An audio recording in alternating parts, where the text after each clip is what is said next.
shows. Okay. Whoops.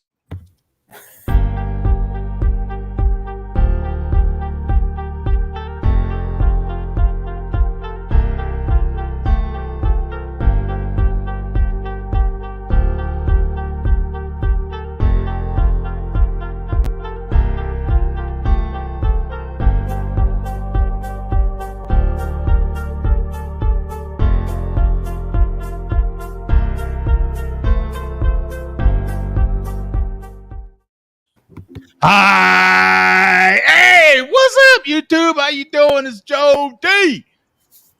Are we ready for some football? Hell yeah!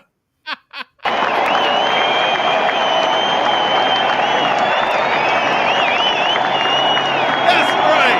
That's right. Yeah. Okay.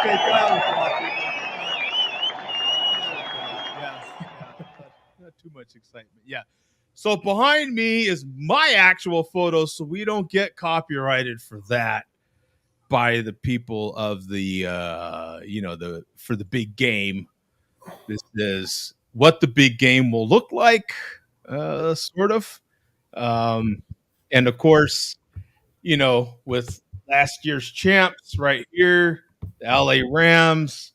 But you can't have the big game tomorrow without having Share Beer Saturday. We are the unofficial pregame of the big game. The warm-up show. Yeah, we're the warm-up straight show. now. We're the warm-up show to the warm-up show 10 years in a row. Yeah.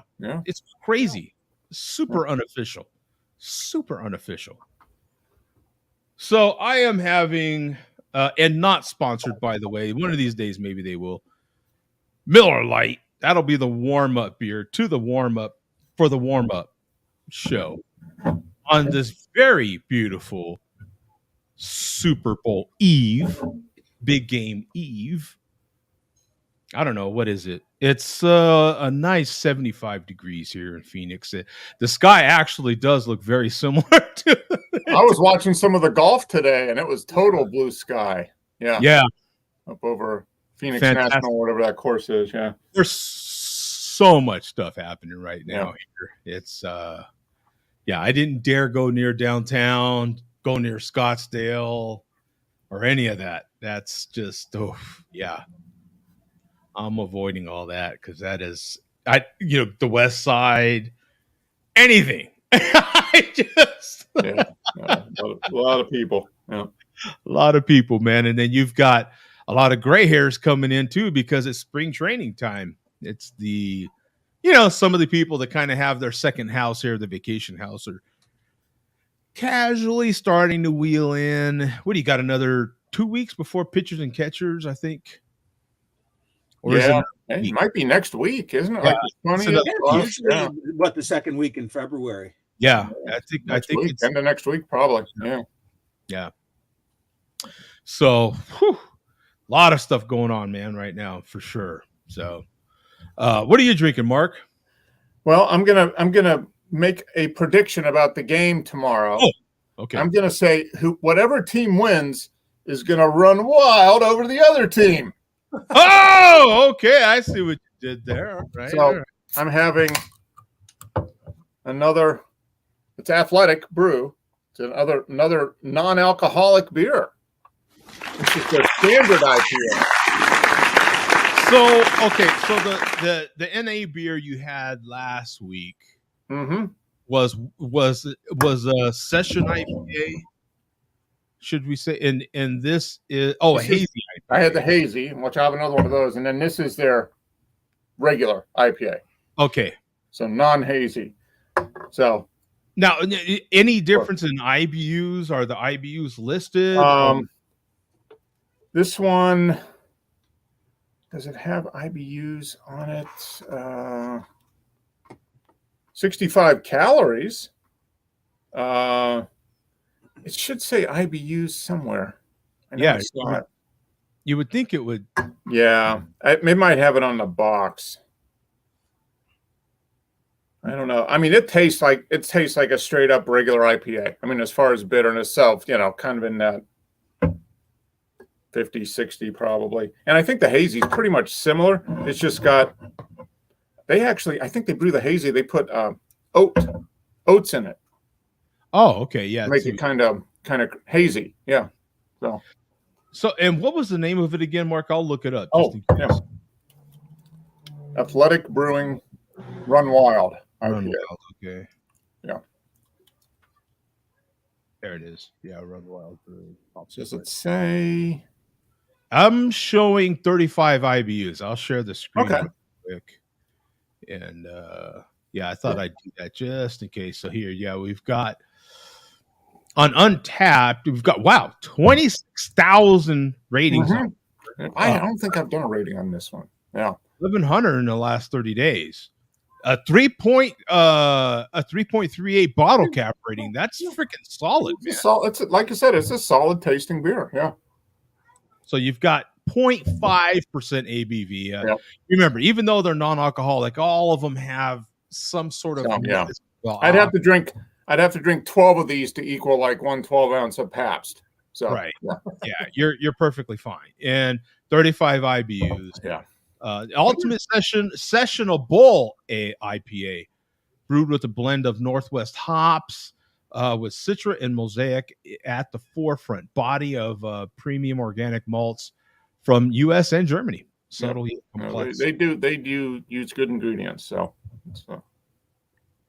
Yeah, solid look at it here. Do you see the way she's looking at me? Did you see that? How blatant is this? Come on. And she's saying, "Hey, grab that can. Grab that can. I dare you." Is that? She's saying, "Hey, touch my cans. Touch my can." Yeah. You like my can, big boy? Do you like my can? You know what I'm saying? Yeah. I mean, Yeah. Oh, come on, man. She's hitting on you, Joe. What is the world coming to these days? Social media. Yeah. God. Keep it, easy, girl. Easy. Yeah. Cool it down a little bit. Cool your jets. Yeah. Cool your jets. And we've got someone else. So what do you and you obviously like that one, right? Oh yeah. No. I mean, it's very tasty. Yeah. I mean, once again, if it had 5 or 6%, I mean, outside of the alcohol, that adds a little bit something. So when they remove the alcohol, you lose something on the flavor, but it's not much. It's really not. We were at Anderby today drinking non-alcoholic beer, and really? I had that's such a wow. Yeah, I like that. Crazy. You haven't been there in forever. Yeah, like 4 weeks. So yeah, we go about once a month. But yeah, I was drinking one of their hazy IPAs, and it's pretty close. I mean, a little bit better flavor, but not much. I mean, so I give them props. They do a really good job. You could say that about a lot of sessionable IPAs, right? Mm-hmm. Even the ones that have 5%. You could say that for a lot of them. So. Yeah, and do you get this? It's brewed in San Diego and Stratford, Connecticut. So they've got an East Coast and a West Coast brewery. So. I might. Honestly, I haven't been to a beer store now in quite some time. No, you've got your own beer store in your pantry there. I do, actually, yeah. I'll be working through some of that today, actually, as we speak. So with that said, we will lead into someone else. He is the CEO of Ass Whooping. We will bring in Coach. So I hope Vega's here. He's not in the chat yet.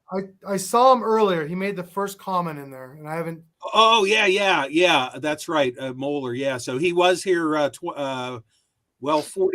half hour ago he was here. So I would imagine he's still here. So I've got a 40 ounce of PBR. Okay, and you guys will be able to hear it crack in a minute, but you can see it. Thing's full. No foolery like Vega. What is the deal with wearing a monkey mask and putting the funnel right there and just funneling that beer down? What was that, Vega? Come on, man. And then the best part was to sell it. The way he sold that was, oh, it's 244 or whatever the time was. That's not my best, not my worst. I'm like, come on, man. Now, I fully understand that, and I can see where you would think that, but I do contend that if he was going to cheat by using a mask, he would have given himself a better time. Also, No charge. also, if you do think about it, trying to get that, once you put that thing through the mask, no matter what you have rigged up, how would you get it into anything except your mouth without the use of a second hand? I fully agree with what you say, Coach. Obviously, Vega should have known that he would be questioned for this, and it's definitely not a good look on his part.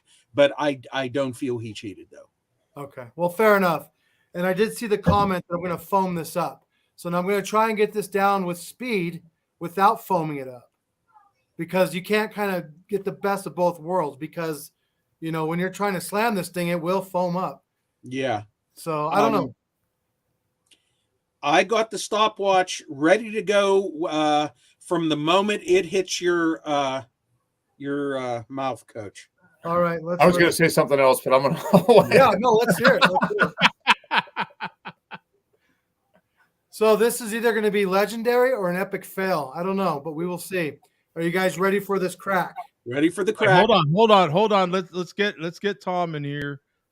We welcome Tom to the All right, show. Tom. All right.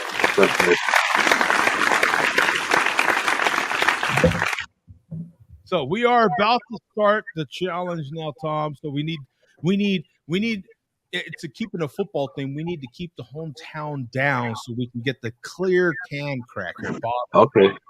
Okay. So here we go. All right, you gentlemen ready? Yes. Ready. We're Start ready. your engines.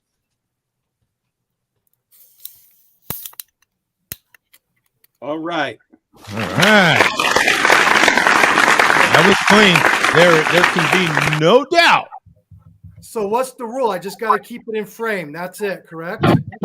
Keep it in frame and don't leave any foam. Okay. So we're going for 244, and if there's any foam left, you got to let it turn into Pabst again. That's the rough part. We'll see what happens with that. So I'm not the pro at this. So you guys ready? Oh wait, Ready. Moeller says label out. So you gotta. Well, that's for making a blueprint video. That's not. Yeah, for, and by the way, Vega chugged a Colt 45, correct? Yes. That is no longer malt liquor. So neither one of us. No, and he did say you could drink whatever 40 you wanted to. So what else was I gonna say? Good luck. 244, right? 244 is the time to beat. Is that it? Yeah, we'll see. Yeah, I think it's 244. So Okay. all right. You count it down. Oh, there he goes. All right.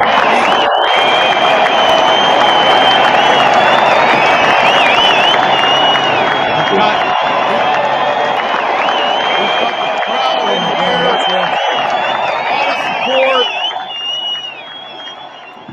Crowd's going wild.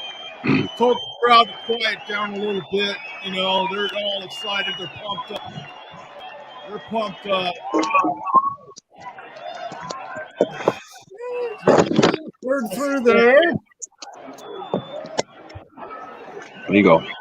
Coach, you're only at 40 seconds right now. Give yourself a little airflow. Let it go. Let it go, baby. Let it go. Serenity now. Serenity now. Yes, serenity. What's the time? We are at exactly 1 minute. 1 minute. All right. He's half through. Oh, Yeah. Man, Vega, he's a little tougher than I thought he was, isn't he?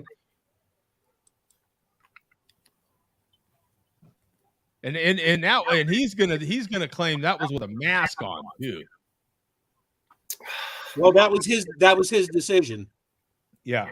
if he wanted to handicap himself. Yeah, let that gas out. Let it out, baby.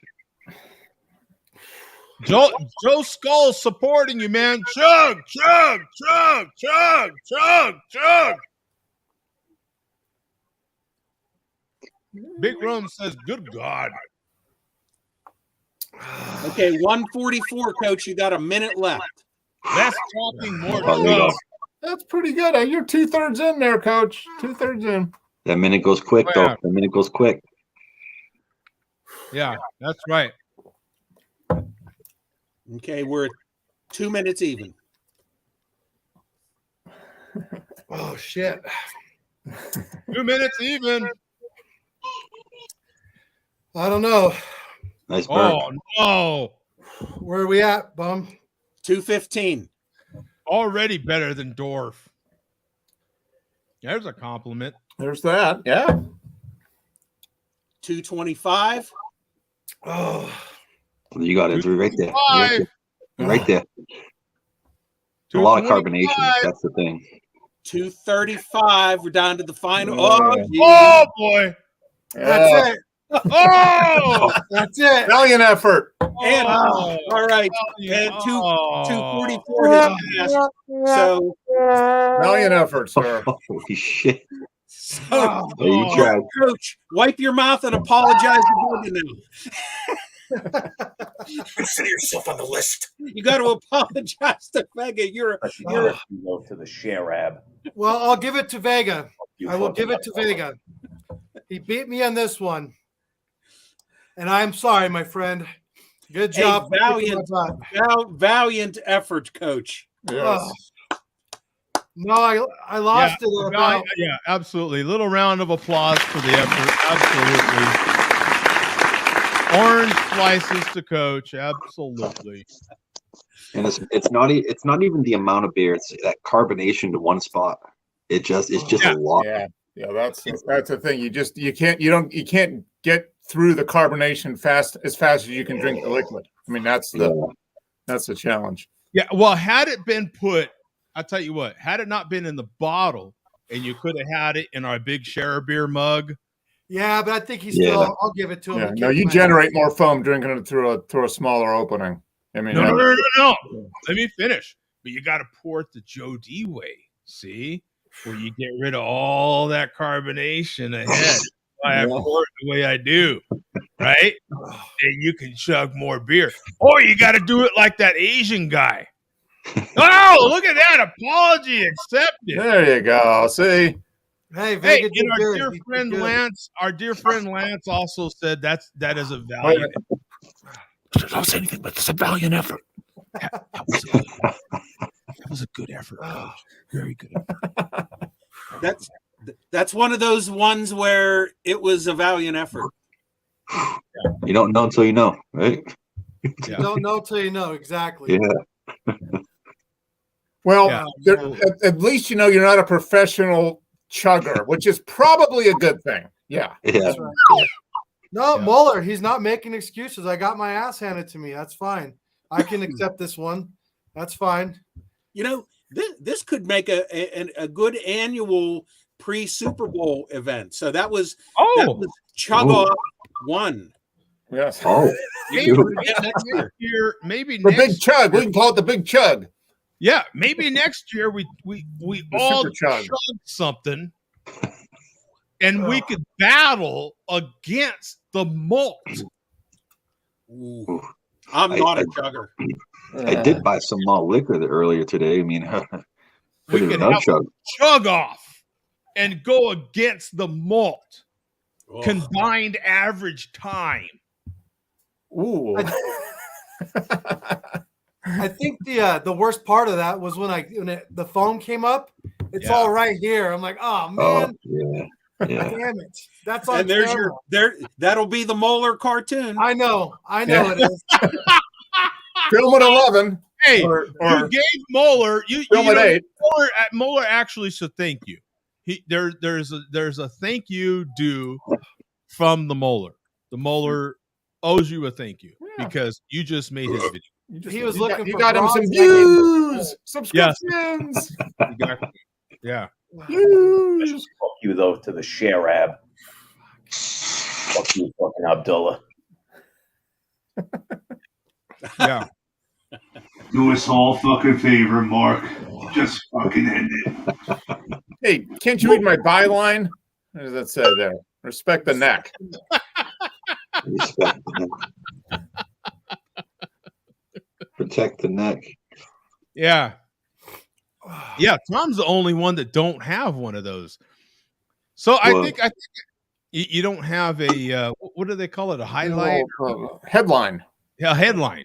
underneath your name. You can click Oh, your. yeah. I add need yours, to yeah. update it.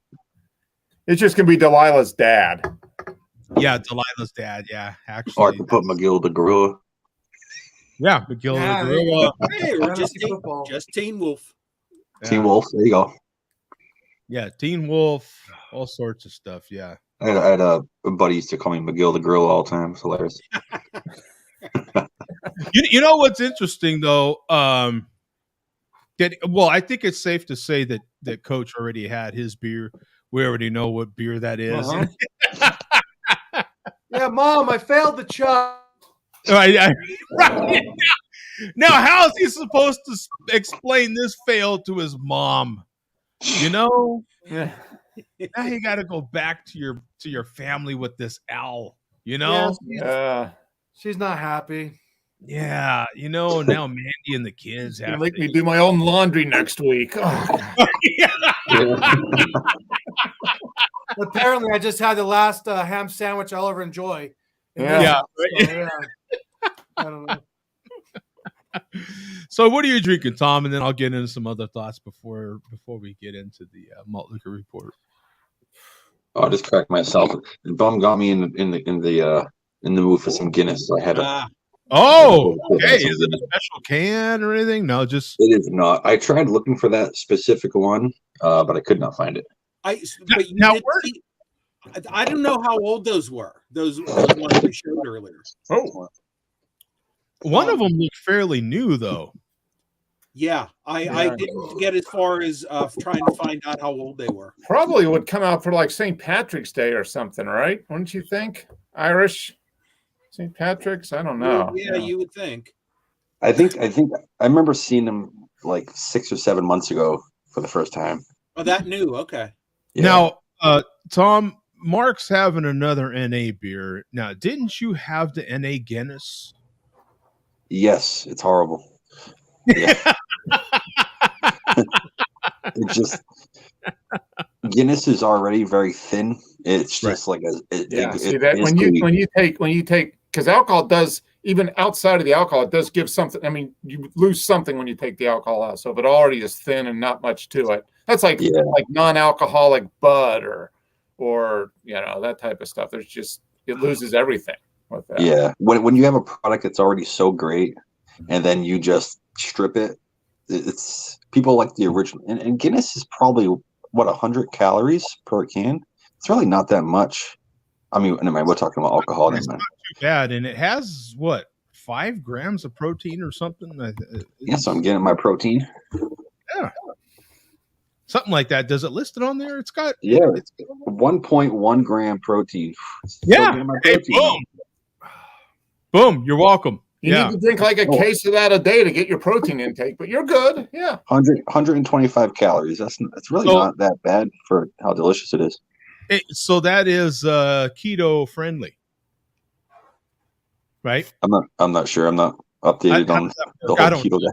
I'm talking on my behind right now. I have no idea what keto friendly is. Just is the first. What thing is keto the high fat one? I have no idea. I honestly don't. They only eat fat and like keto is low carb. Yeah, it's like Atkins on steroids. That's kind of what keto is. Yeah. Okay. Yeah. It's just completely popping out of my. So, in reference to this big game here behind me, you guys are looking at a look at what that is where the game will be played tomorrow. With the exception of the Cards and the Rams up there. But you know what's kind of unique? And I believe it's only the 3rd time that it's happened, is a team to finish the season in the same stadium that they started. So Kansas City played their first game here in Arizona this year, and they will finish their season today in the same stadium. So how many times has that happened? I wonder. Like I say, I think it's the third time. Okay. All right. Yeah, just when you narrow it down to the limited number of stadiums that host the Super Bowl, that would be very rare. 54 Super. What are we on? 50. I think 56, isn't it? 56? Is it 50? Is this 6 or 7? 50. I'm not even sure. I thought it was 59 for some reason. No, I want to say it's. I think it's 56. I don't even know.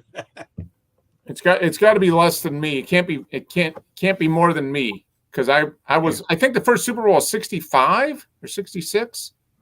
The 60 was it the 66 season?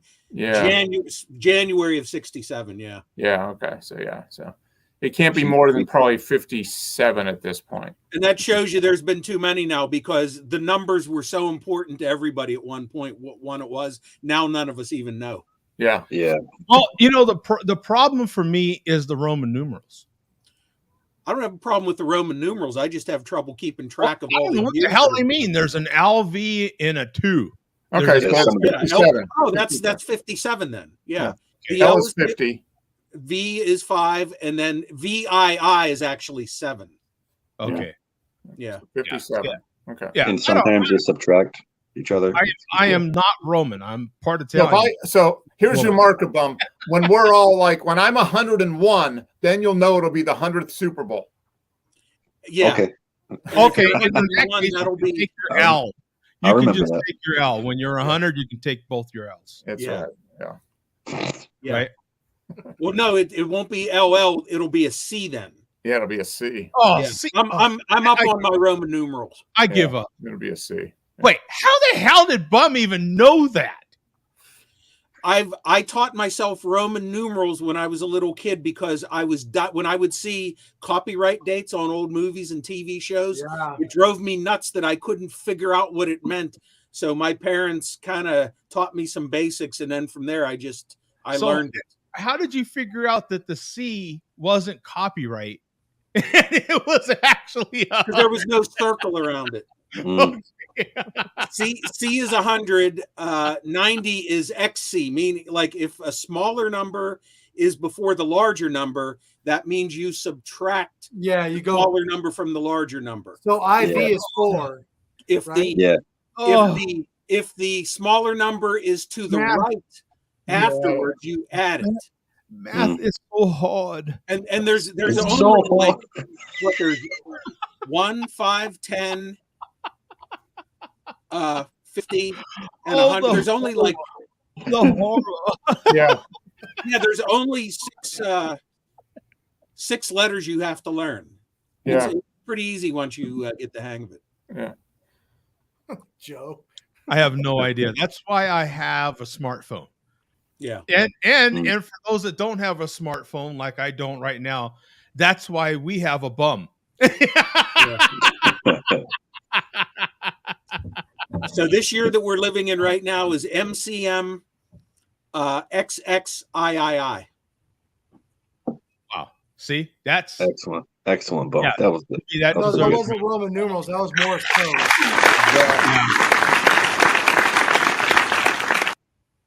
That's amazing. Oh, did I say MCM? I meant MM.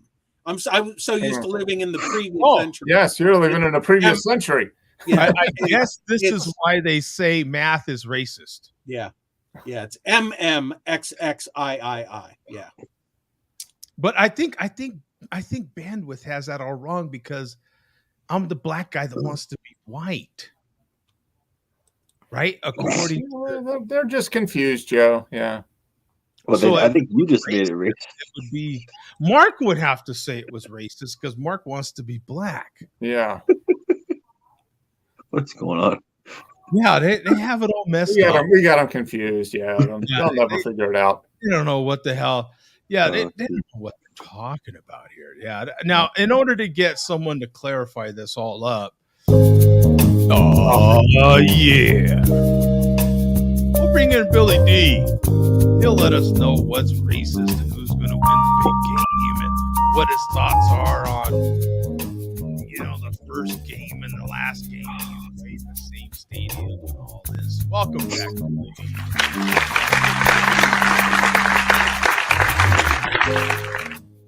Billy D. Billy D is hip to Roman numerals because one of his favorite things is Greek. Okay.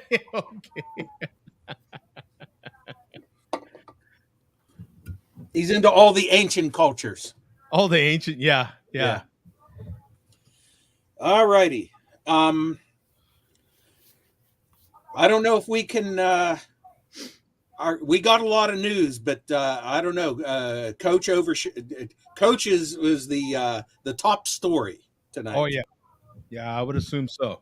Yeah, we will try our best to surpass that. I don't know if we can. Yeah, this is like Dave versus Dan. You remember that Olympic thing back in the 80s?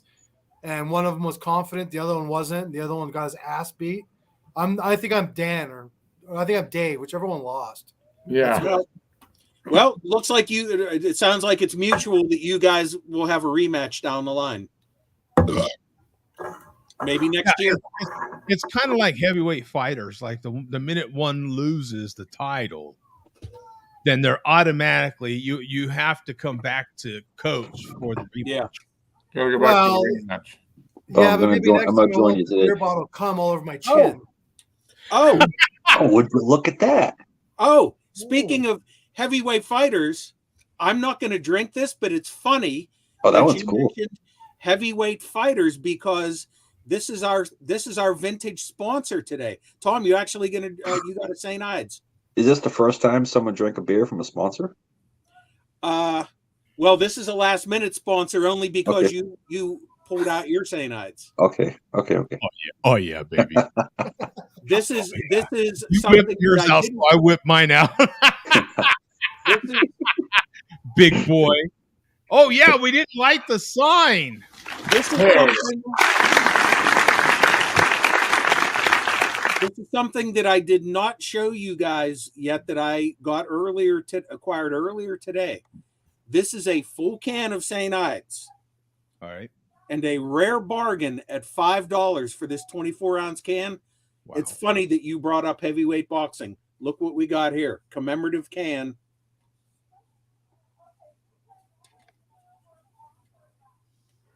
Sound and the Fury. Oh, Holyfield. Holyfield cool. Tyson, Holy Tyson. 2, Wow. 1997 Wow. from GM Grand. Is that the That's date cool. Tupac got shot?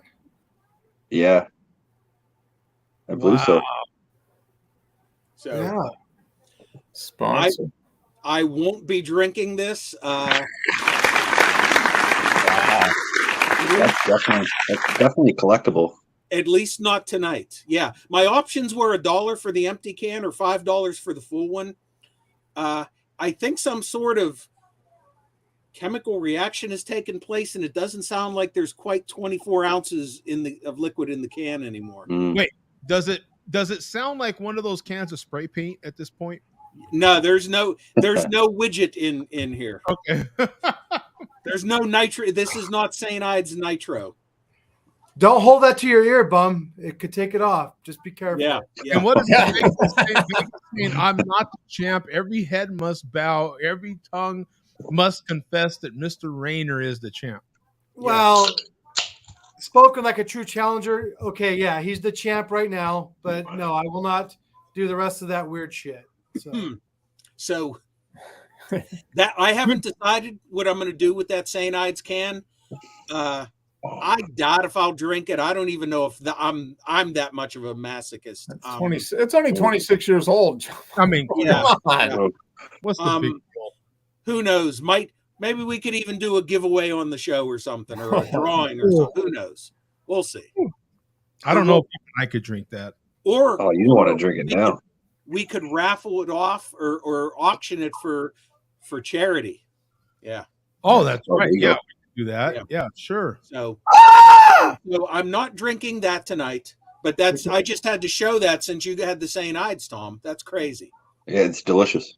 Yeah, Delicious. and refreshing. And refresher. Yeah. Fear So- would drink it.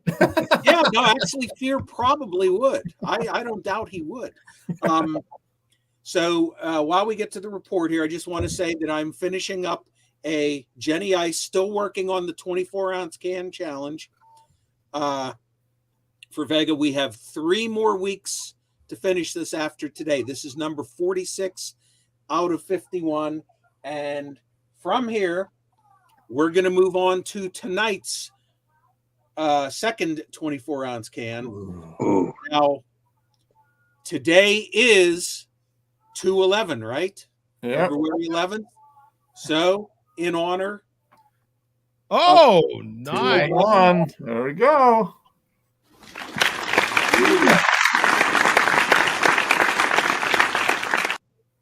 Shout out to you, sir. Ooh, that's a fresh one, I think, though, right? Yeah. it's a fresh. Well, yeah. As far as I That's know, fresh. it is. Right. I purchased it from the store this week. Okay. That doesn't Right. get It means it's within the last year or two. Right. Yeah. It's about 25 years fresher than that other can you Mhm. just. Yeah. Oh man, I remember the first time I tried that. I thought the can looked so awesome. I just turned 21. I bought it. Oh my goodness, I was disappointed. Yeah. Yeah. Well, the price of an education, right? Indeed. Okay. All right. I would have to say that our top story this week is something that doesn't have anything to do with the MLDC directly. But although I will say, Lone Wolf 420 was the person who discovered this video. We actually have a music video to play. And the main part I want you to play is the non-musical intro, Joe. Okay, One- let me play a video real quick and see if you can hear it. Okay. Can you hear it? I just heard some type of like No. No. Nope. So disappointing. Okay, so I got to open my other browser. Is what I got to do. This is wild to me. How this happens Wild West. so randomly. Yeah, it is the wild west actually. The way the internet works. It really is. It's like, yeah, Uh-huh. it really is. Okay, so at least now I'm ready. All right. Oh wait, no, I'm not because I didn't share the other screen. Here. Okay. Now I am ready. There. Yeah. Now I'm ready. Yeah. You ready? Yeah. Even Vega is saying don't give these clowns any airtime. They don't deserve it. They probably don't. But the only reason we're going to play this is because of everybody up in arms about this video. You can play the intro with no problem. And then if you feel like muting it, and I'm sure the MLDC would insist that you mute it so that their music doesn't get out there, you can continue to play it for a while. Okay. You can just play the link from the beginning. We have a lot of malt liquor violations going on here in this video. Right from the start. Look at this blatant ripoff of something here right at the beginning.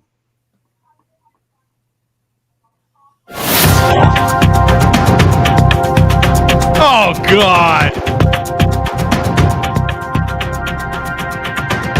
Oh my God. Look, it's me. This is William Karp supporting to you live from Malt Liquor TV. Today we seem to have a situation in downtown Newark, New Jersey, with a bunch of protesters live saying, "Back with glass. Plastic is trash."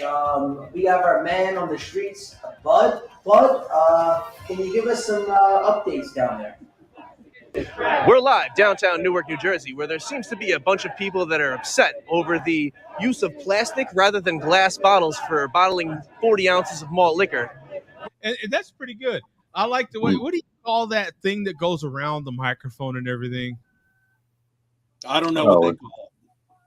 I don't know what that's called, but they even went to that detail. Malt Liquor News Brew Crew And then his name is Bud Burnquist, I think. Burnquist, and he's the Malt Liquor TV Brew Crew on his badge there. Yeah. Sure what's going on right now. Let's attempt to interview one of these protesters and see if we can get a closer look. I got this pretty good already, man. I mean, they've got other idiots in on it, so that's wow. Yes, sir. What's going on down here? You know what? We're protesting against the plastic 40 ounces. You know, we should bring back the glass because they taste better. And in a sticky situation, it can be used as a fucking weapon. And another thing is, it's better for the environment. That's all I got to say. Yes. Well, it makes sense, sir. Better for the environment, it tastes better, and it can be used for a weapon. So, in short, buy glass. Fuck that plastic. Bud Burnquist, back to you. Wow. And you can mute it from here if you want to, and play it for a little bit because fuck that plastic. What was this? Bud Burnquist, back to you. So we've got West Nile. Yeah. Free hip hop. Yeah, and look, they're already reggieing the labels on cans and bottles in the video. Wow.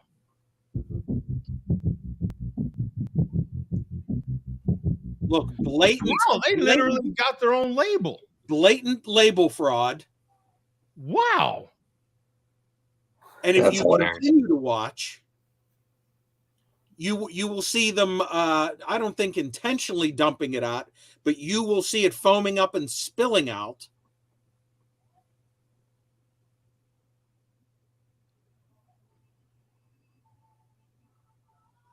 And I forget who said it this week. If you wonder what this sounds like, I forget who said it. It does kind of sound like a poor man's Beastie Boys. Wow. If that's not being redundant.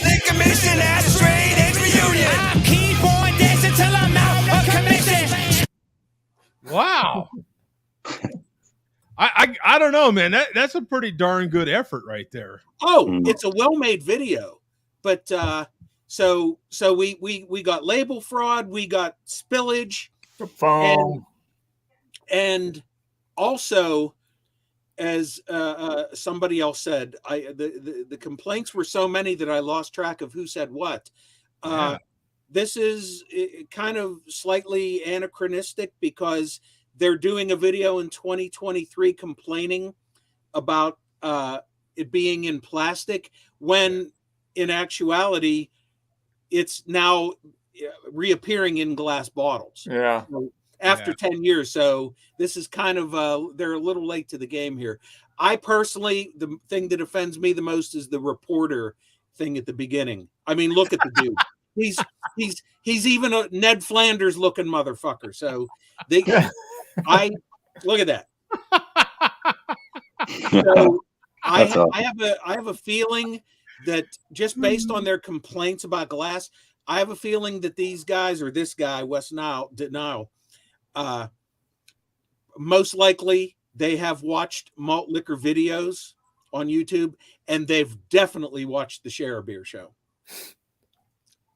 Yeah, definitely. Yeah. So there you go. Wow, that's a big one right there. Yeah. What say you, Mark? Any thoughts? Very creative. Did I see they had 700 subscribers? How many views did that video get? Yeah, that video we can bring you back to it. 2,500. Okay. 2,500 hits on that video. 715 subscribers in 11 days. This is going to launch them into the stratosphere, though. I mean, and they're out of Newark, so they're out of the produced by Chrome. Yeah. Wow. Yeah, I mean, it's very creative. They put a lot of effort into it. Yeah, I mean, it was not a cheap effort. So give them credit. Cost them at least $64. Yeah. Right. Yeah, 64. Yeah, right. So and they don't have. This is their only malt liquor sort of thing. Yeah, I believe so. I didn't get that far. Yeah. They don't. It doesn't look like. Well, there's this one here that's kind of.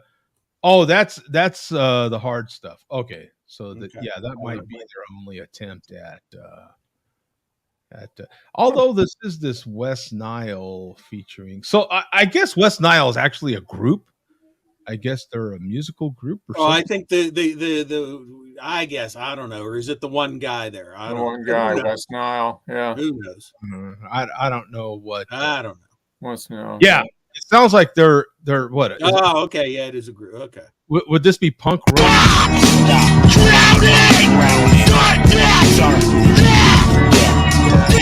Yeah, That's like grunge almost. Yeah. That's not grunge. It's That's like That's screaming. death metal. deathcore. Yeah, death something. Yeah. Mm. yeah. So whatever it is, okay. Okay. Right. So Death from there, speed grunge black metal. Yeah. yeah. Mm. So Yeah. from there, we have a trilogy of videos from the winner of tonight's chug off, Jay Vega. And remember, last week we played that old video of him fondling the homebrew kit. Yeah. So, actually, in a video that we're not going to show this week, he still has the homebrew kit and he dug it out of his attic and he did show it on camera. But we're going to play this video where he explains himself from a decade ago. So start at 1 minute 30 seconds. Okay. 1 minute 30. Here we go.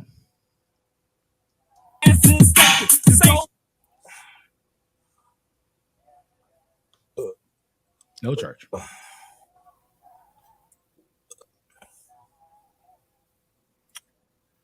Mueller, mind your goddamn business.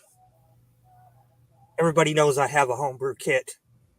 I've had that kit for probably, let me see, Jack died in 06. 14, 17. I'm going to say I've had it right around 18, 19 years. It was given to me by a man I used to work for, and I didn't have the heart to tell him I don't fuck with homebrew. So I just took it and stuck it in the attic. It's been up there ever since. Of course, Mueller's not going to believe that. Steel Worldwide won't believe it. Fear he'll say he don't believe it, even if he does, just to be argumentative. Fucking tubby bastard. Used to be. Okay. And from there go to 505. And we welcome Andrew to the show. How you doing? Oh, hey Andrew. Hey Andrew. Still alive in Minnesota just to piss off the MLDC. That's That's good. good. That's good. And if 5 what, Bum? 505. Okay. You missed it, Andrew. Joe just lost a chug off against one of those guys. I tried my ass off.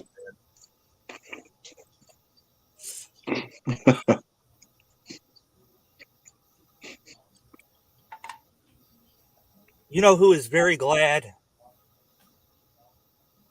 who is very thankful that cabbage is legal in Massachusetts? Fucking Teen Wolf Tom. Oh. He's very glad it's legal. Because if it's one thing Teen Wolf fears, No charge. it's the fucking booty house. Fuck. Used to be. The booty house. You Okay. said that in the chat, I think, last week. So Do you fear the booty house, Tom? Am I scared of the booty house? Is that supposed to Yeah. be prison? I guess. jail. I mean, prison. I don't want to go to prison, and I wouldn't. I mean, it wouldn't be called the booty house for me. No, if I go to prison, he's trying to say that if I go to prison, Bubba's going to come in and take care of me. Is that what he's trying to say?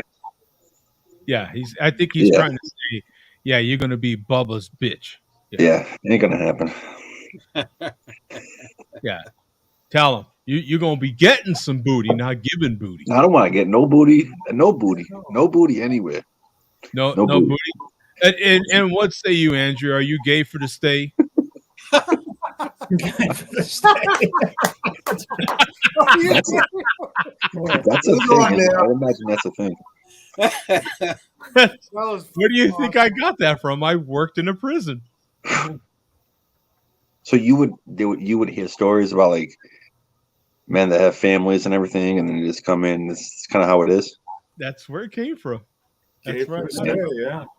That's where the sagging.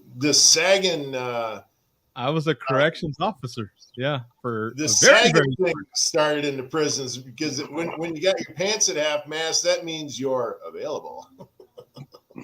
Yeah. Well, I don't know about that, man. We started sagging when I was in high school. But no, that's where it actually started and why, and that's what it meant. Yeah, Joe, you don't want to be in a prison yard with your ass hanging out. I don't think it's going to work out very well for you. I think that's where soap on a rope came from. Yeah.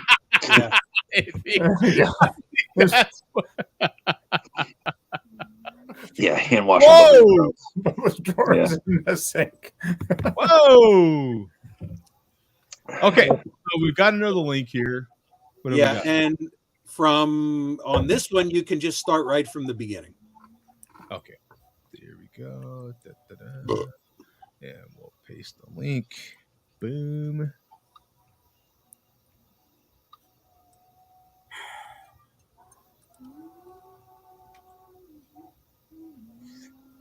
Bum looks exactly like Ned fucking Flanders.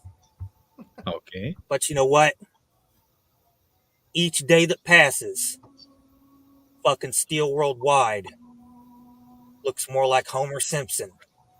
He does. Yellow dude. complexion and everything. He does. But Guy, I see why you don't need WB. Why would you? You got Curious Jerome and fucking Mueller hitting you with that double toppy every night of the week. Good fucking God. Fruity fucking faggots. Wow!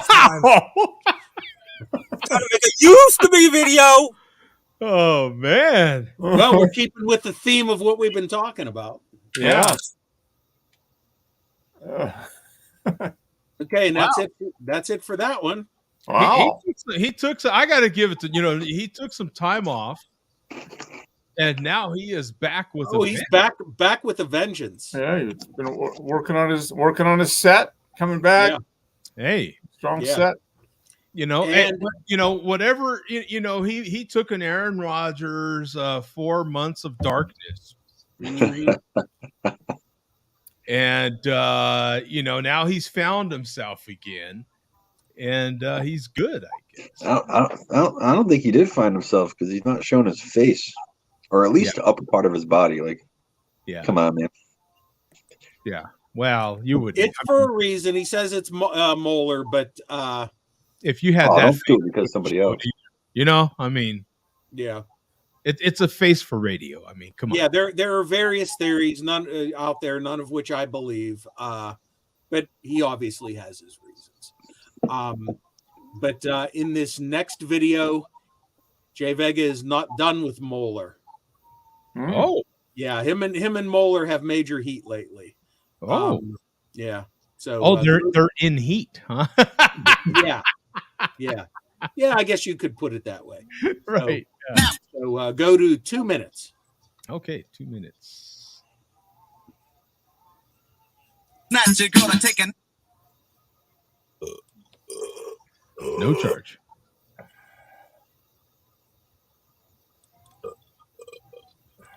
Oh, he's struggling. He's struggling. Look at that. That was looks like his stomach. His stomach is rumbling like a volcano. Yeah, that you can tell. Yeah, that's stronger parts than that. Yeah, that's when you can feel the fart and you're trying to push it, but you don't want to push it too much because never trust a fart. Yeah, you never trust a fart. You need to remember that, especially if you had Taco Tuesday on one. And yeah, he was wanting that more than the burp itself was wanting it. The burp just didn't want You know? When is the last time? How many months has it been since Moeller has made a video consuming any type of alcoholic beverage at all that you actually believed? Oh. Good God. Yeah, good question.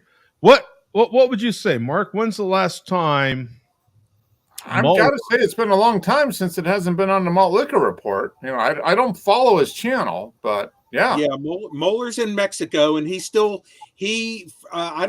think he might have missed a few weeks, and a few times he really slid by. He's still doing the Saucy Saturday reviews. Okay. But in some cases, it's like tearing open a packet of something and pouring it on a chip. That's his in like a YouTube short. I don't know. Does that qualify? I don't know. That- Yeah, Saucy Saturday is not what it used to be. Yeah. But you know, inflation and all, it's costing a lot more to buy the sauce, so you got to go with the packets now. Now, I believe, I don't know, last time I checked, I think they have alcohol in Mexico. Yeah, they do, because I've received some from him, so I'm not gonna better alcohol than malt liquor. Yeah, no malt liquor down there, but I believe they have malt beverages down there. You know, Yeah, pretty much. That pharmacy's over there is crazy. Okay, we'll get back to the video here. I just was, you know, it has been a while. We haven't, you know, I think Vega, we'll give Vega credit on that one. It has been and you know what? Depending on how long things go tonight, who knows? I might break out one of Moeller's products that he shipped to me across the border. We shall see. Wow. Nobody needs to see a dildo. Yeah. You're already 2 in, and now maybe a third? Is this some kind of, would this be a record-breaking show? What, as far as beers go? Yeah. Well, I didn't finish the Genesee yet, and I'm still working on this. Yeah. So. Oh, okay. Okay. So, okay. I think Bum did 3 last week too, right? Oh, did he do 3? Oh, okay. All right. One of those weeks.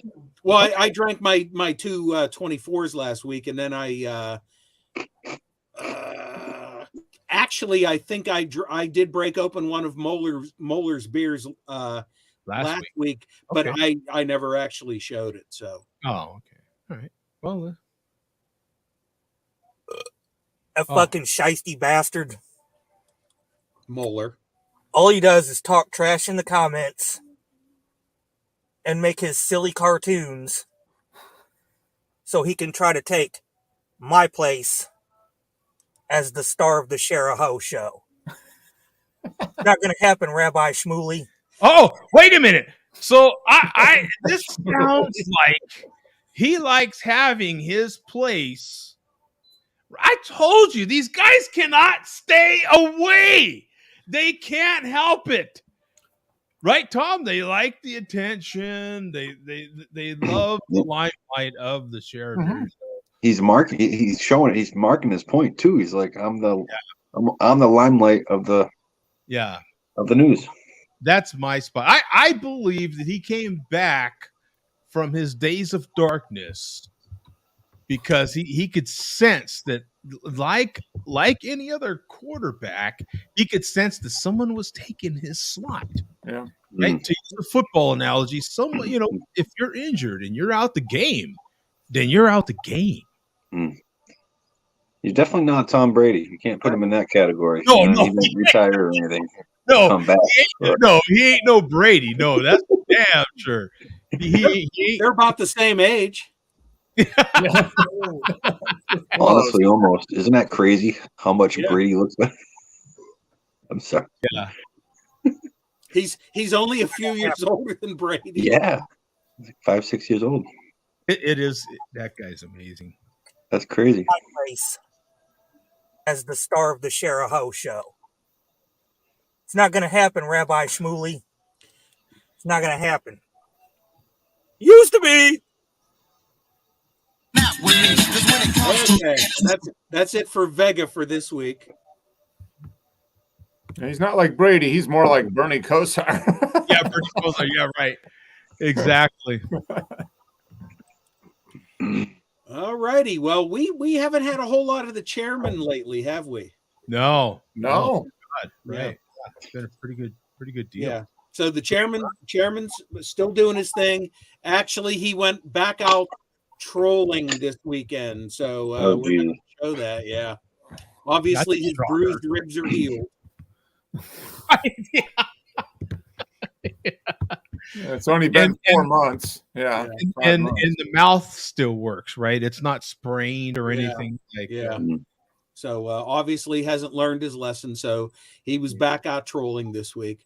But he's still doing his traditional videos, which we can watch. So I do need to give some context here.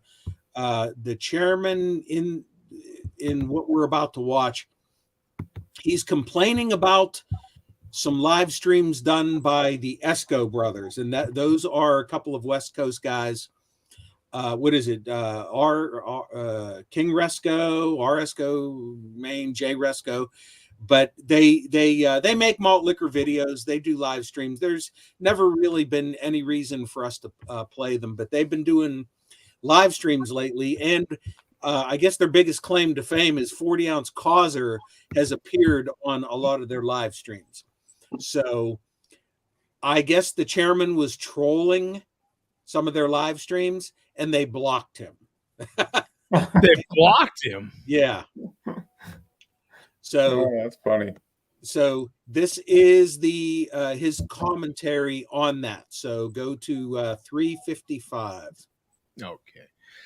I never really considered it. Should we block him?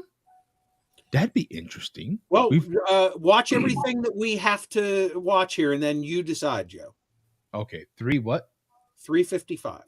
Okay, 55. Yeah, we'll have to. We'll be watching very intensely here. Who can go to distance? Who's underrated? Who's the Yep, motherfuck the Esco sisters got me blocked. King's sister and Jay's sister blocked on both their channels. Yep, they're allowed to talk shit about me, right? But I can't respond. Fucking cowards. Man,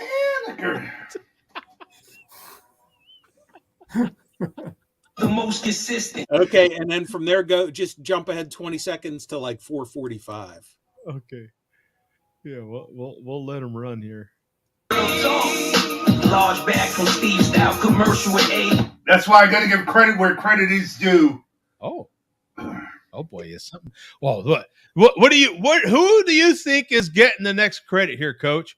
What say you, Coach? Who's getting some credit? Who's getting some dap? You are. Yeah, Bummer Joe D. What do you think, Andrew? Who's getting dap here? Who's getting credit from the mask eagle hat wearing guy? Oh, you're muted. You're muted, Andrew. Still muted. I'm muted here. I'm not sure who the masked one is talking about, really. Yeah, I think he's going to credit the entire show for not blocking him. Yeah. Yeah, I think the entire show taking the abuse and giving it back. Yeah. Yeah, I think that's where he's going. We'll rewind him a little bit, make sure he gets full. Yeah. Real talk. Large bag from Steve Style commercial with A. That's why I got to give credit where credit is due. To Joe D and the Share Beer Show. Oh, you don't block anybody. You can say whatever the fuck you want to say in the comment on the chat. And Joe D doesn't block. Gotta give credit where credit is due. Okay. But those bunk bed bitches, fat wets. Yeah, fat wets. King bitch and J bitch. Yeah, King bitch and J bitch. Yeah. Joe, thanks for not cock blocking him. That's good. On the live chat. Can't have him fucking trolling.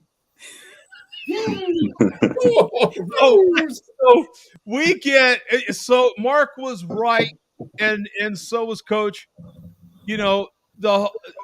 I got some credit, and the whole show got credit, equal credit. Mm. So everybody take a bow. Everybody gets a round of applause.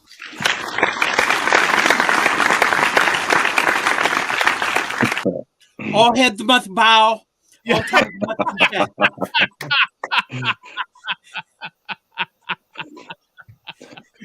I mean, now, Andrew, aren't you glad you jumped in to get some praise from the chairman? Matter of fact, when's the last time Andrew got any praise from?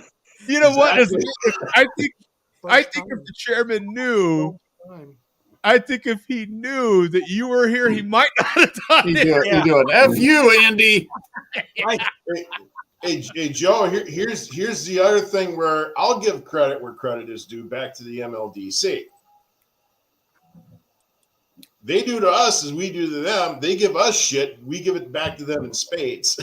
Yeah, that's right. Yeah, that's because literally we'll go through with the malt liquor report here, and we take each video by whoever is on the MLDC panel, and we'll pick it apart like seagulls going after a beached whale.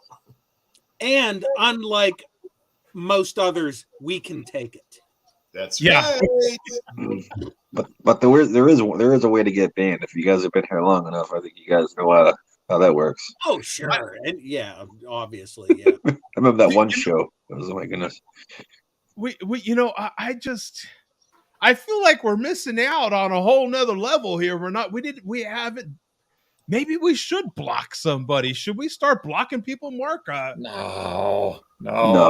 They can control and do, but they know the line too. I mean, there's trolling, and then there's just we have blocked a few people, but it's not for any of this trolling stuff. When's the last time we blocked somebody, Bum? God, when does that? I don't even remember. It's been a long time now. I certainly specifically remember several. But it had nothing to do with the MLDC. No, it was just random people finding on the show, and Right.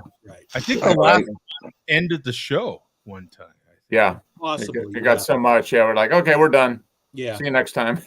Yeah, but we can't block the MLDC in the chat. After all, the chat controls the stream. That's true. Yeah, I mean we would have to ask their permission to block them. That's right. Maybe we should just do that now. Mr. or Mrs. MLDC. With all due respect, and would it be okay if we blocked you, Mr. or Mrs. MLDC? We'll just put it out there and see what they think. Oh my God. We'll see who says if we may block them or not. We'll ask permission. Who the hell else does that? Who else but the SAB asks permission to actually block them? Yeah. I don't know. Well, Coach dropped that, but I was going to say if we had 3 more people down below, we could be like Hollywood Squares and go for the block. That's true. We could we actually invite idiots on the show, and they take over how many times has the show been taken over? At least temporarily taken over. Yeah. Right. Yeah. Talk about a show takeover. Kind of like a flash mob. A flash mob shows up and oh yeah, that's from 2010. There have been many shows taken over. Yeah, it happened recently. It's like what's the cat from Florida, from Tampa? What's his name? Hans. Whenever he comes in, it's a whole different level. What the hell is going on? Right. Yeah, but no, we had someone recently that jumped in here that really it's Coach's pal Hans. Yeah, so Coach's buddy, right? So anything else in this video here, Bum? No, that's basically it. I love how he calls the Escos bunk.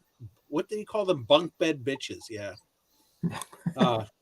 So But look at that. Actually, if we look at the mouth here, it is, you know, to Vega's credit, that is Homer Simpson, right? And if we actually go, you know, 2 times speed, I mean, look at that sucker. I mean, look at that. It's Homer Simpson drinking a 40. Damn. What size hat you think he takes? That's a big head. That's a That's big not even one. 7 7/8. That's Yeah. that's like a solid 8. Well, speaking of changing up the speed, we're going to be doing that coming up. Not this next video, but for our big finish tonight, Joe, you're going to be controlling the speed of the video. Oh, okay, good. Yeah, we haven't done a good slow motion in a while, but Be like a DJ. Baby. Yeah. Oh yeah, baby. Yeah, that'll be after this next one. We got more from the chairman here. This is actually several weeks old. It's kind of keeping in the theme of what we were talking about earlier. So we'll play it. Go to 1025. Okay, 1025. And you make sure the speed's not Don't change the speed yet. Yeah, it's okay, it's normal speed, 225. What's he watching? South Park? Oh. That's South Park? No. For bread, eating food off your dinner plate, just left in your fucking face. Lost some real home. I like the way right away we've got flat Earth Wikipedia explanation in the description. Because he put flat Earth in his title, so that automatically comes up. Yeah. By the way, the chairman can thank this guy one more time for being a Wikipedia contributor and helping Wikipedia going for, I don't know, almost 10 years now. Me too. It's one of the only sites I donate to. Yeah, me too. Yep. Yeah. And they literally never forget you either. They never forget you. Wikipedia to the internet is like CNN. Yeah, I donate like $5 or $10 or something, whatever. Yeah. It ain't much, but I donate. I keep it going. You know what I'm saying? You can't say I haven't contributed. Yeah, I've donated probably about the last 5 years straight. Yeah, you're like, Wikipedia is just like this. They've actually improved Wikipedia, right? When it first started, you couldn't necessarily rely on it. They didn't have enough fact checking of it, but now they actually do. They have people. Yeah, I mean, you obviously can't use it for hardcore research, no. But it's way better than it was. Yeah, if you want quick trivial stuff to answer a trivia question, yeah, that's your place to go. Okay, so am I right here where we were supposed to be? I think so. You want to go to 1025. Oh, 1025. By the way, 1025. Okay. Yeah, I wanted to look. Okay. We got a comment on now, Bum, what do we call this sandwich in your area? Oh, yeah, and the chairman brings this up in his videos. In my area, it's basically the most common term. It's called a hoagie. Hoagie, yep. Okay. Yeah. Sometimes a sub, mostly a hoagie. The chairman calls it does he call it a grinder? Because he's from New York. Yeah. Now, Tom, what is it in your area? What would that? Basically the same. We got more often used as grinder, and then we do have subs. Subs is kind of universal. Oh, it ain't grinder. It's a grinder. It's a grinder. Going to the local pizza shop and getting a grinder. No, like our Irishman. Nobody here calls it a hero or a grinder, but yeah, mostly hoagie here. Hoagie, yeah. Here it's almost always subs. Yeah, always subs here. Sub is secondary in Pittsburgh. Yeah, and I believe Coach is a sub. Andrew, any specific name for that sandwich? Here we use sub sandwich, and we use the term hoagie. Okay. Oh, so hoagie is used over there. Hoagie is used at several restaurants around here. Okay, all right. That's Oh. interesting. Actually, I didn't know how far west that went, but that's Yeah, and then I just saw on front page of one of the newspapers I picked up for Mom today. The founder of Clark's Sub Sandwiches passed away a couple days ago. Is that a big local?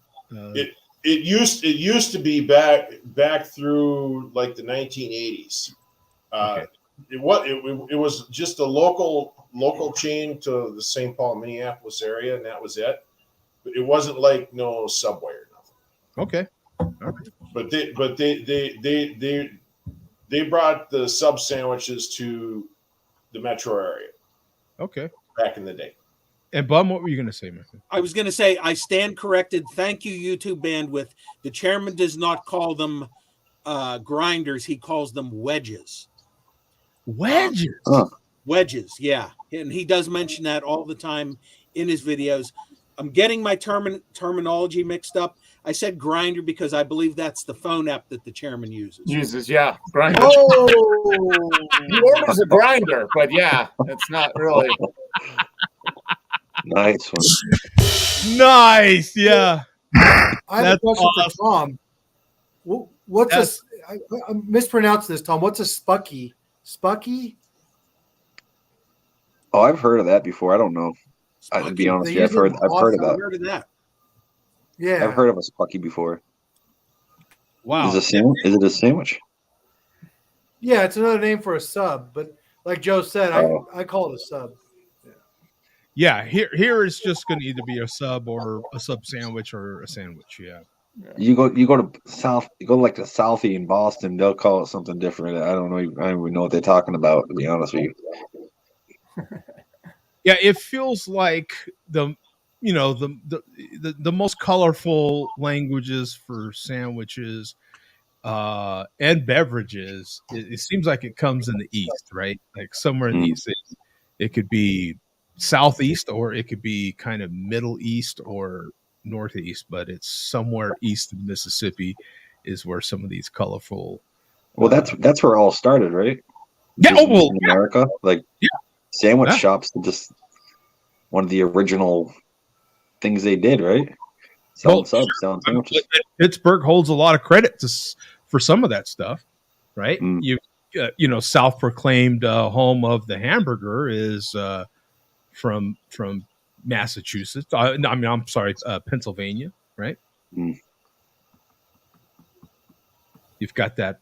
I don't know the name of the place, but that one place that proclaims to have invented the home of the. And then I think it was another place in Pittsburgh that claimed to be like the birthplace of the sandwich. Needed to make something portable for men going to the plant to go to work or something like that, and someone put this thing between a couple slices of bread, and boom, the sandwich was born. Not sure. I don't believe that for some reason because with all these Italians making their bread, come on, someone slap something between something. Well, Italians, for sure. And I think there's a few Jews going, excuse me. And by the way, I am Jewish. Don't forget. Ish. Emphasis. Ish. Anyway, let's get back to the stupid video over here. Did you have a little mafia in your background there, Joe? Yeah, a little what? Little Sicilian mafia or something going on. Yeah, definitely part Italian. Yeah, that is for sure. Yeah, absolutely. Well, okay, let me get back to the video here. So it's 10 something. 10:25. 10:25. I know. Okay, I wasn't that far. I'm with my scrap 419 with the AOC. She's hot. Talking about AOC. Racist, no, technically I'm not. Well, you know what? By the way, back on the sandwich. That sandwich is weak, dog. I'm just saying, look at the meat to bread ratio. What the hell? There is like 2 of the, or maybe 3 of the thinnest, smallest slices of salted cured meat in that lump of bread that's there. My God, he's on a diet, Joe. Come on, he's trying to, you know, trying to watch his calories so he can have more room for malt liquor. Yeah, and where is? I mean, the condiment ratio. That sucker is like dry, isn't it? Look at that. It looks like a brick of bread. I mean, yeah, doesn't it? Yeah. Like that thing needs some oil and vinegar or something, man. Give me a break. Like some sort of moisture, a tomato or something. The meat and cheese ratio is way off. You need way more meat than cheese. So, yeah. I mean, what the hell's going on here, man? But, but yeah, I think you guys are wrong. How can that be? It was sold in a plastic container. You know what? You're 1000% correct, because those sandwiches that they have in the case at Circle K are like bomb, right? Yeah. I mean, what are you talking about? Yeah, you're It's right. not like he bought a cheap version of it wrapped in paper. You're right. Paid extra for the plastic. Yeah, where someone actually sliced the meat and put it in a sandwich and everything. Yeah. How dumb. And working American Patriots built that sandwich. Yes. Yes. They loved us, couldn't wait to fuck us. I'm from where the suckers hate, but I hate. Yep. I'm with my scrap 409 with the AOC. She's hot. Someone say, Steele, you're racist. No, technically I'm not. Technically. Like my Latino bitch. Wait a minute. Okay. So the last time someone called you racist, Tom, and did you know what? Technically, I'm not. But by default, I'm not, right? Yeah, technically, right? Racist-ish. Racist-ish. I can't be racist because I have a friend who has a friend that's black. I love that answer. That it's even worse than the obvious one, which people say, well, that proves you're racist. No, some of my best friends are fill in the blank. Right. But no, that actually could be the case. You could actually be telling the truth. Yeah. And people will technically I'm not racist. I do cut eye holes into my pillowcases. Yeah. But I'm technically not racist. Oh my God. Thanks for how did I forget the obvious? Yeah, we've got a guy who is over here technically he's in a ski mask, for Christ's sake. No, technically I am not racist. Technically he's not racist. I want to hear his explanation. Does he go deeper into this, Bum? Oh, he goes very deep into this. Yeah. Oh, yeah. nice. Let me back it up, and we're gonna play him through. I will do my darndest not to stop it. He's hot.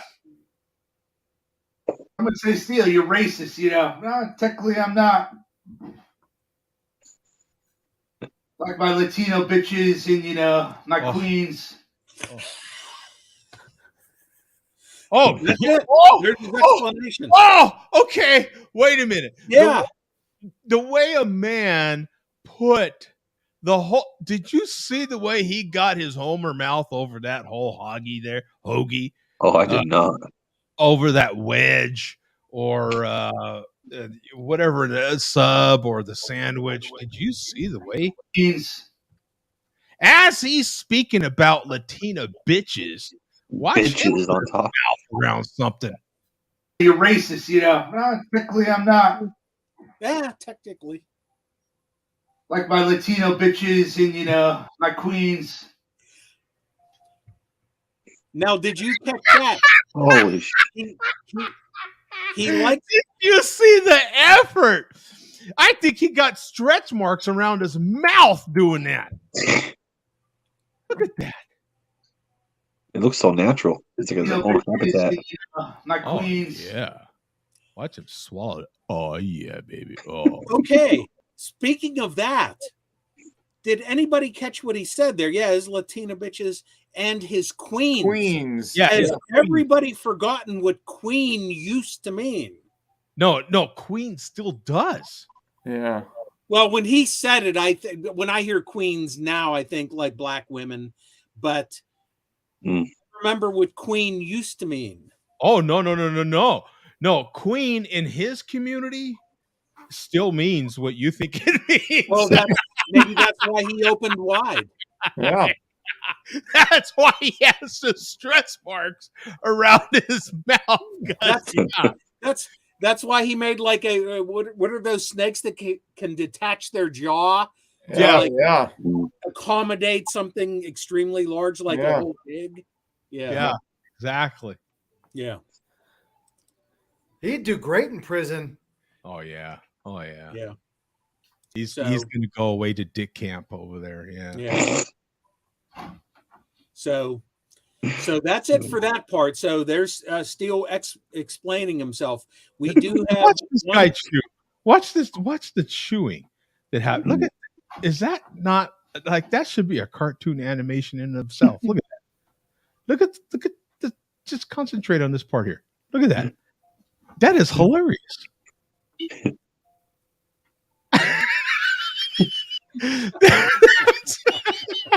Moeller needs to make a video just on that right there.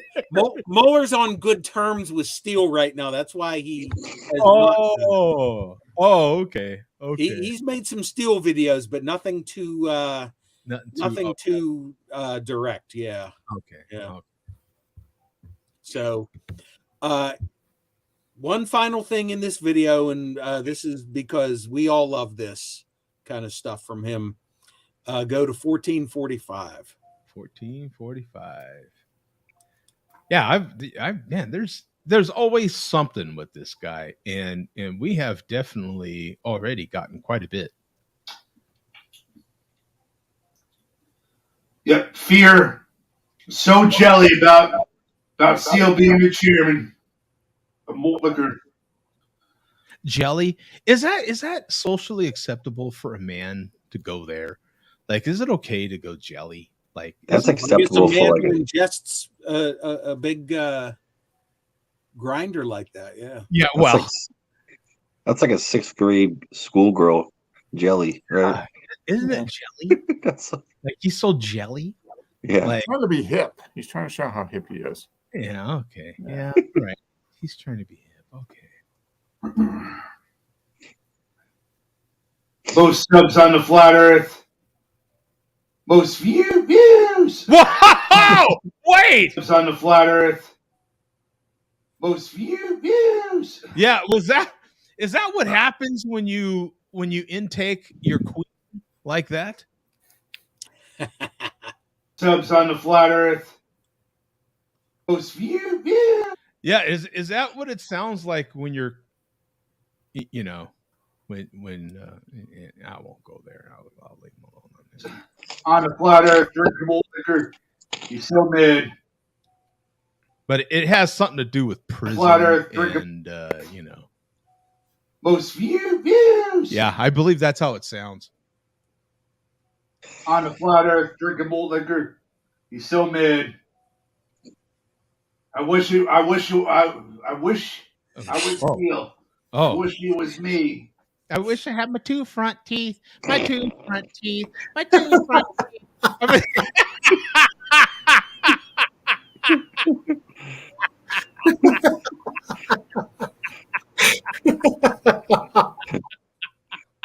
Jesus.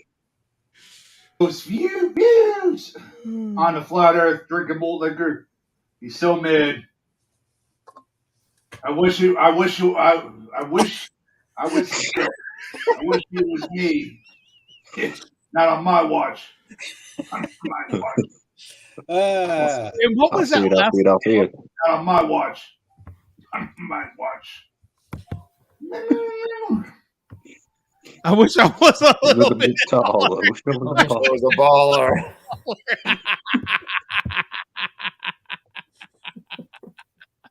Damn, I forget who sings that. The Shakala. So, yeah, that was Jay-Z, wasn't it? No, Skee-Lo. Skee-Lo. Yeah. That was a hit. That was probably his only biggest. That was probably his only hit. Actually. Oh, yeah. Yeah. So that's it for the chairman. Now we are going to finish off in grand style here. You Not started with off in me great like we stuff. have been lately. I think this is the first time we are going to finish off a malt liquor report with 40-ounce fear. And I'm going to be keeping my eye on the clock here, because in 7 minutes I am going to have to jump in on eBay. So I may be slightly disengaged for a second here. What's on the lookout? What's on? It has to do with National Beer in Baltimore, as in National Bohemian. Okay. Huh. Yeah. Pretty cool. Yeah. So we have a link. Yeah. So before you play this, Joe, I'm going to set this up. Okay. So 40-ounce fear, or as he's going to be known for the month of January, February, 40-ounce love. Remember, we established that last week. Oh yeah! Wow, I forgot. Yeah. So as we also recall, in December, 40-ounce love started his 50 different 50s or 40s before he turns 50. So 50 40s before fear turns 50, which is going to be in December. By the way, God bless Bum for keeping up with all these challenges these guys have. Yeah. Good Absolutely. Lord. Professional. All the channels, all the challenges. I mean, Yeah. that is very fluid. Yeah. Yeah. Including my own. 46 done, 47 soon to be in the books here. Ian on the lookout for purchases on eBay at the same time. That's impressive. Yeah. It's very impressive. Very impressive. Absolutely. Well, the eBay upcoming eBay auction win is not directly related to drinkable beer. It has to do to it's a leaf sponsored by National Bohemian Beer. Yeah. For the leaf collection for the binders behind me. So anyway, Fear started his challenge in December. 40-ounce love started his challenge in December, and I think he got 9 different 40s in before he went into dry January. And for him, dry January went from January 1st to like the 13th. Yeah, it's the shortest month of the year. Yeah, then from like the 15th to the 26th, I think. Yeah. It's weird. It's so fuzzy how that works. Yeah. Yeah. So actually, he decided to start over. He decided to start over recently in February. And he started at number 1 again. And it was easy enough for him because everything he drank in December was a 40-ounce that was easy for him to purchase, locally. So he got like 9 in. He didn't drink anything rare in December. So he started the challenge again. And this time he got up to number 5. And this one is a one-off for him. So this one that he's going to be drinking came from Canada. And I'm not sure how old it is, but it's pretty old. It's a Molson. It's called a Molson High Dry 40. And this Molson High Dry eventually changed its name to just Molson Dry, one of which I have right here, which I will be drinking on a future malt liquor report. Wow. And it's 8.5. Wow. For a dry. That I wonder. Wow. It seems pretty high for a dry. Yeah. Well, hence the name High Dry in its original, its original version. Yeah. So once again, keeping my eye on the clock here.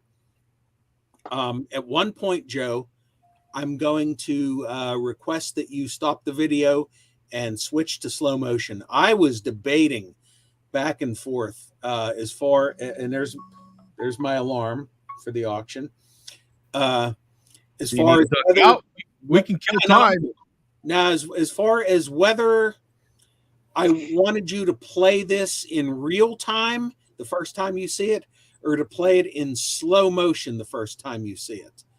And I have opted for slow motion. Okay. So This will coincide perfectly with me keeping my eye on the auction. You know what? Just slow it down to the slowest speed. What is it? 0.25, and go to 3 minutes 5 seconds. Okay, 3 minutes 5 seconds.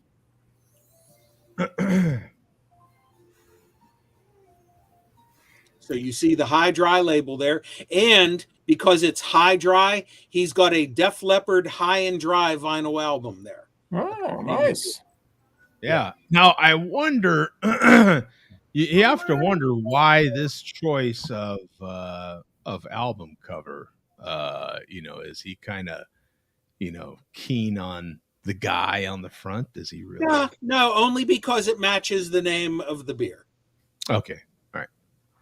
So he pours it out. This is top. This is 9 years old.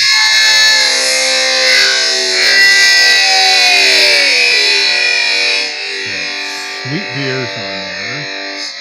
Oh wait, what's what beers? 305, Joe. Oh, 305. Let's see. I think I went too far, maybe. Yeah.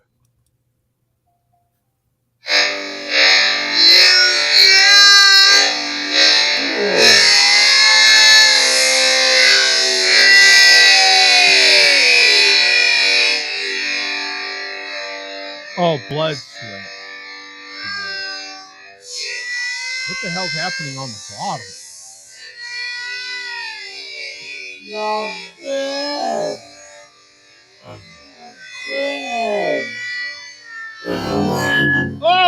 Oh no! Oh! Here's A train wreck. Oh! Wow! What the? What just Blood, happened? sweat, and beers.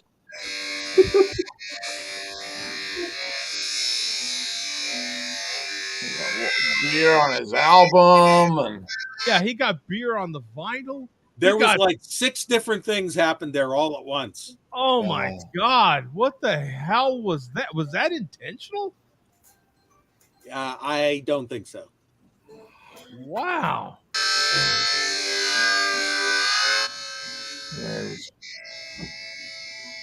Huh. So you want to replay it in real time, you can. Yeah, let's So Bum, what's his name? 40 Ounce Love. Yeah, because I just looked up his eBay, and it's kind of weird because his eBay, if you look at that thing on the right, that album cover, and then his eBay is this stuff. He's bidding on that. I just looked him up on eBay, and that's what he's bidding on. Yeah. Yeah, I'm like, what the? That's weird. Yeah, interesting. I think there's a theme going on here. That's and what if you look next to him, that's where he. Yeah, okay. Yeah, I think there's something to it. Yeah, I think there's something to it. Yeah, and he's also got his queen. Yeah, smooth move, Xlax. That's a good one. Yeah, this is all right, here we real go. time. Let's get real time. So we're playing it live. And just to let you know, Joe, it's safe to play the audio on this. You're hearing a Def Leppard song, but this is the Corwin Russell YouTube safe version of the song. Okay. So don't worry about playing the audio. And by the way, his high dry is 6.5. Oh, okay. Yeah, I think that they've changed it numerous times. So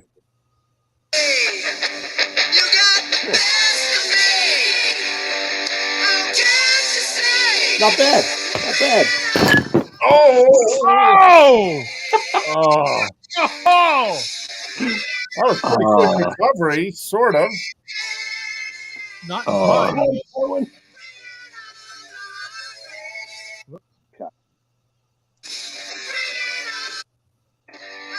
I don't think he realized how close everything was.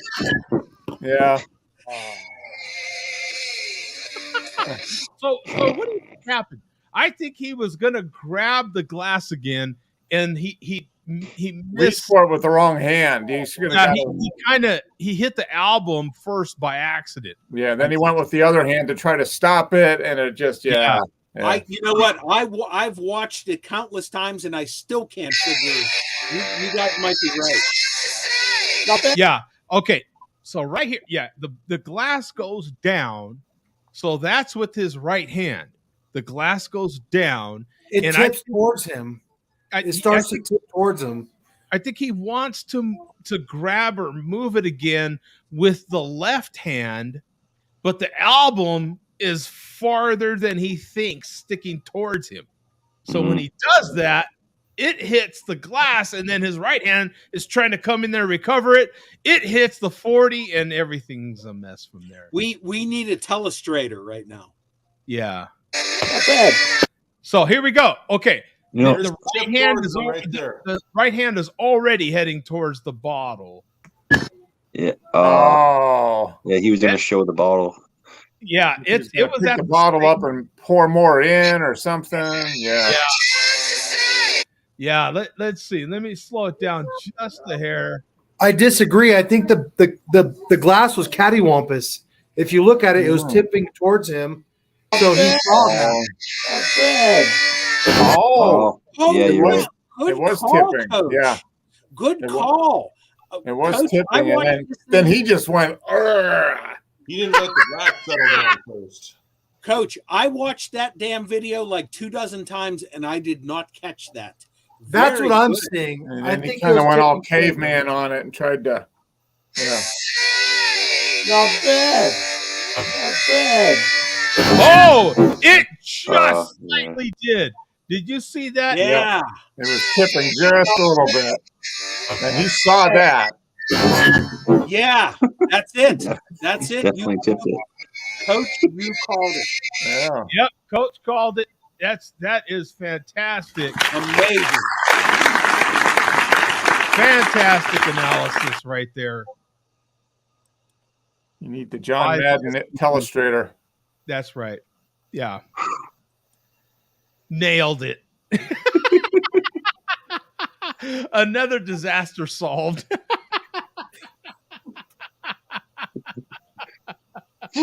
Yeah. Solving mysteries every show. Every show. Was that the only one there, Bum? That is it, and that is it for this week. That was pretty good. That's a good way to end it. I like that. A little bit of a puzzle. End it on a bang. Yeah. Kinda. Yes. Yeah. Exactly. Thank you very much.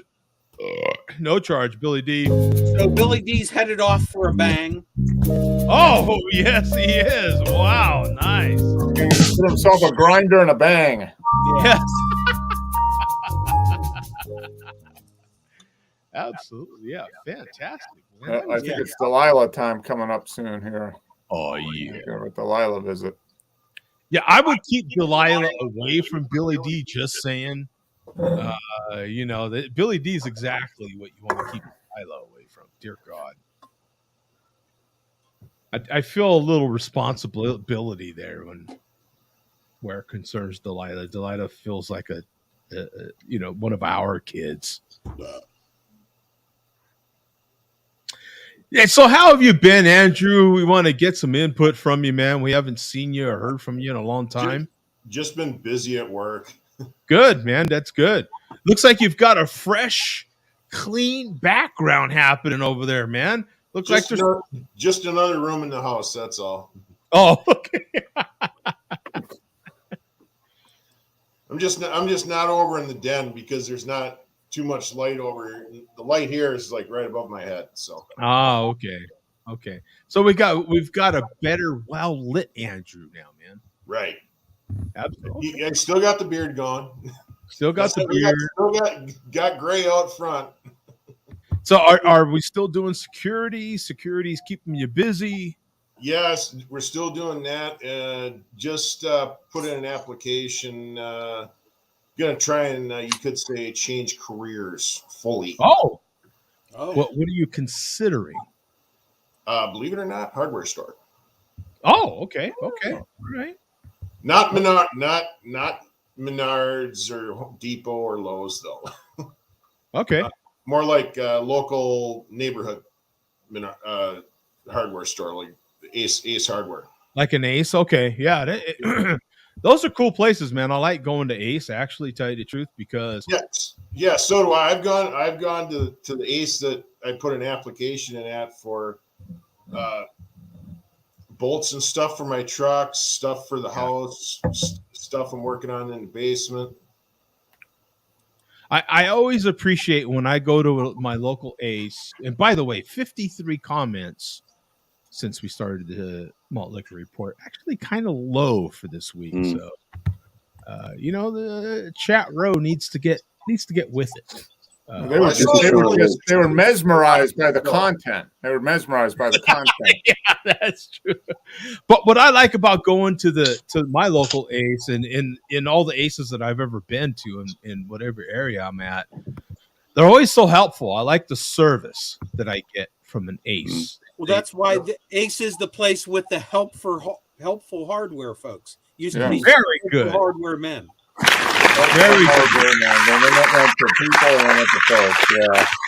And you know what? Their marketing team is very thankful to you, sir. It's working. So they're and Ace Hardware comes off as like a small business a little bit, doesn't it? When you go in, because you do get that.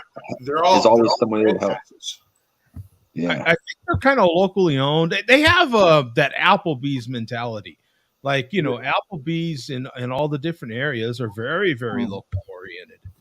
They'll have trophies from the local little league teams, and they do all that sort of thing.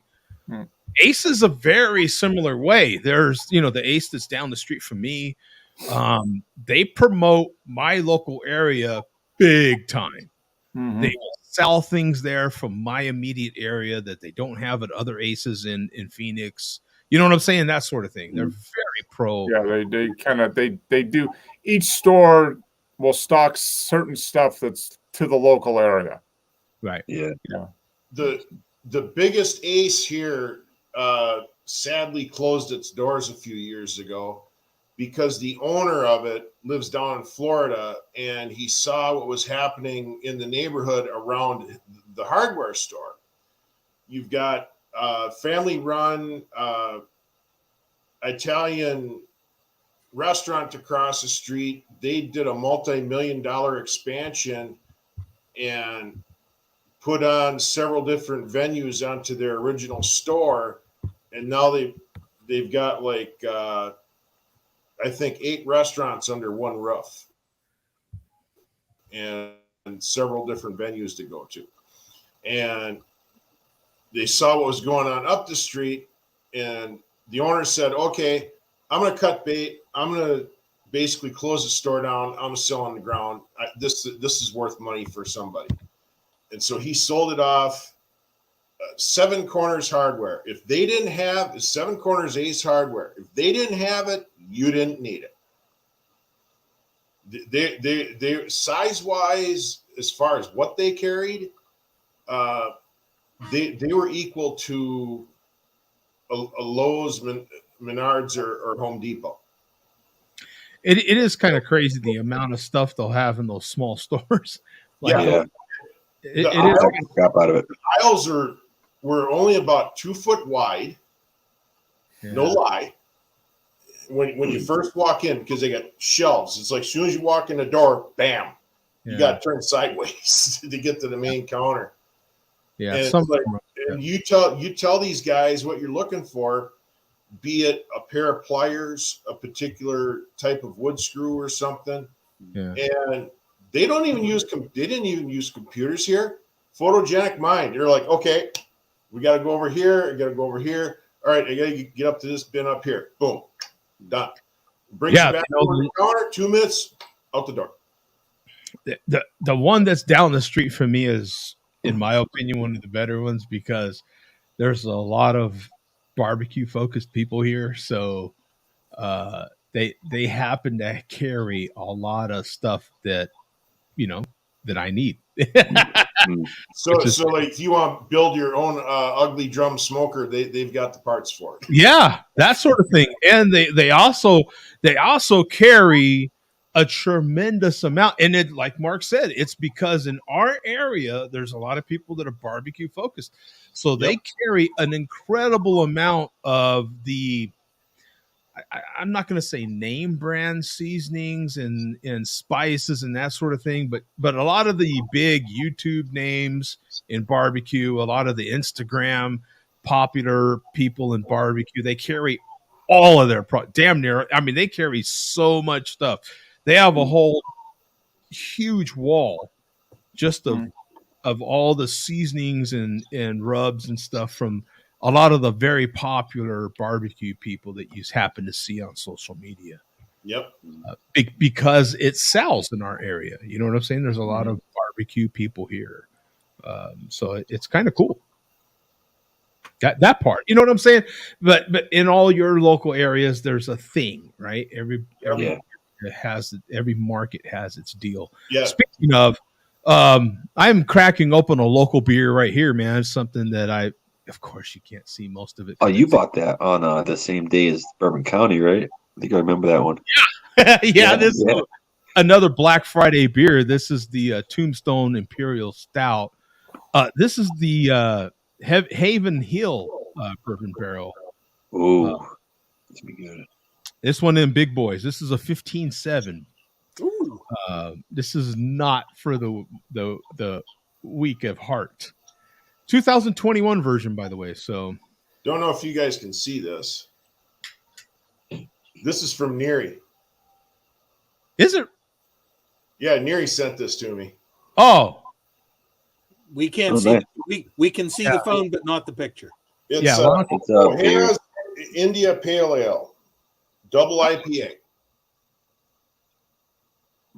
Yeah, very nice. This will just be another dark beer pour, for Christ's sake. I mean, that's what you know what I'm saying. Like, hard to tell this one from another one, but it's very, very, very dark. Yeah. Oh, everything you want, everything. But you my niece is going to be getting married here in November this year, and I got road trip ahead of me. Where to? Florida. Oh, Florida. Okay, I was going to say, cold state people normally come to Florida or Arizona. I was half expecting you to say you were coming here. All right, Delilah. We have a very beautiful girl in the house.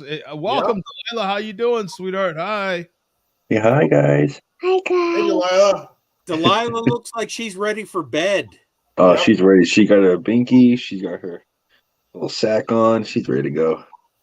Yeah. I gotta switch my screen here. Good to see you, sweetheart. How are you doing? How are you feeling?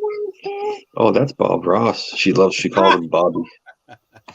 Oh, she does like Bobby. Is Bobby. All right. All right. Yeah. Oh, he's gonna twist his head off. It's gonna be no more Bobby if he twists his head off. He's not gonna be able to paint anymore. He needs that part. Has she gotten to know the original Bob Ross? I played a couple of videos for her, but she didn't like really pay attention the whole time. But does she has you have her finger paint? We have not done finger painting yet, and that will happen soon. I bet you she would take a little finger paint. Yeah, absolutely. I just don't want watching Bob Ross. Yeah. Maybe we can introduce with finger paint that she can put in her, like if she does put it in her mouth. Oh, they have colors. Yeah. Oh, they've had non-toxic finger paint forever. Yeah. I just don't want her. That's no fun. Back in the day, we used to have lead-based finger paint. That's where. Yeah. No, they've had. Oh, there goes Bob's head. Oh, there's goes Bobby. Watch out for Bob's head. Oh, Bobby, look at Bobby. Yeah, for decades they've had. Oh yeah, you absolutely have to get her some finger paint. Do that whole thing. She loves to draw. She loves to draw and play with like Play-Doh and stuff like that, which every kid likes to, right? Most. She likes that kind of stuff. My daughter likes doing pencil sketching, Japanese anime. Oh, Japanese animes, huh? Yeah, like the books and stuff. She's good at it. You say bye, Bye, guys. guys. It's been great. Bye, Delilah. Beijing. Before you know it, you'll be painting a happy little mountain. Yeah. Yes. Man, that is Here's one. Bob Ross calls this piece Minnesota. See how he layered the snow on top of the other snow? No. Only 3 phone grabs per show, Andrew. That's it. You've already passed your limit. That's it. 3 per. No, that was only 2. Yeah, that was 2. You're right. You got one more. Make it good, Andrew. Make it good. Make it good. All right, You'll have Mark, to block you if you do more than that. Right. Yeah.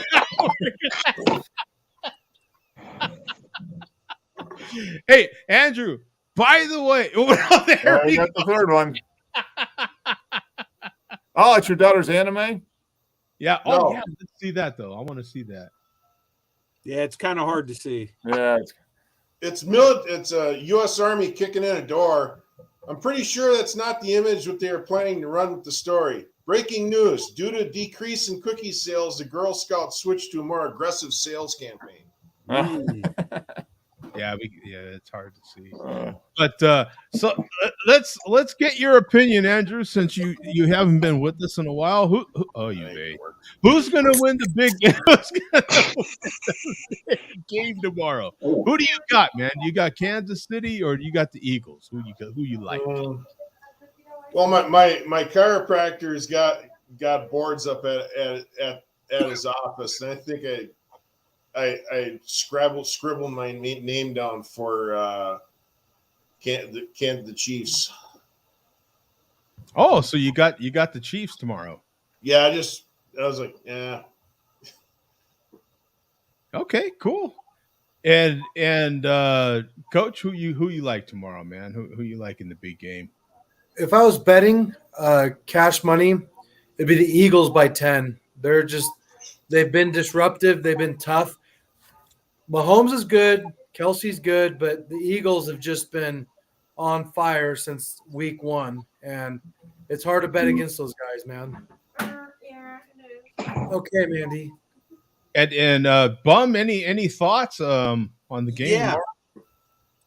Yeah, here is my Super Bowl prediction, which is 100% guaranteed. I predict that I will not be watching. That's a pretty good one. I gotta work tomorrow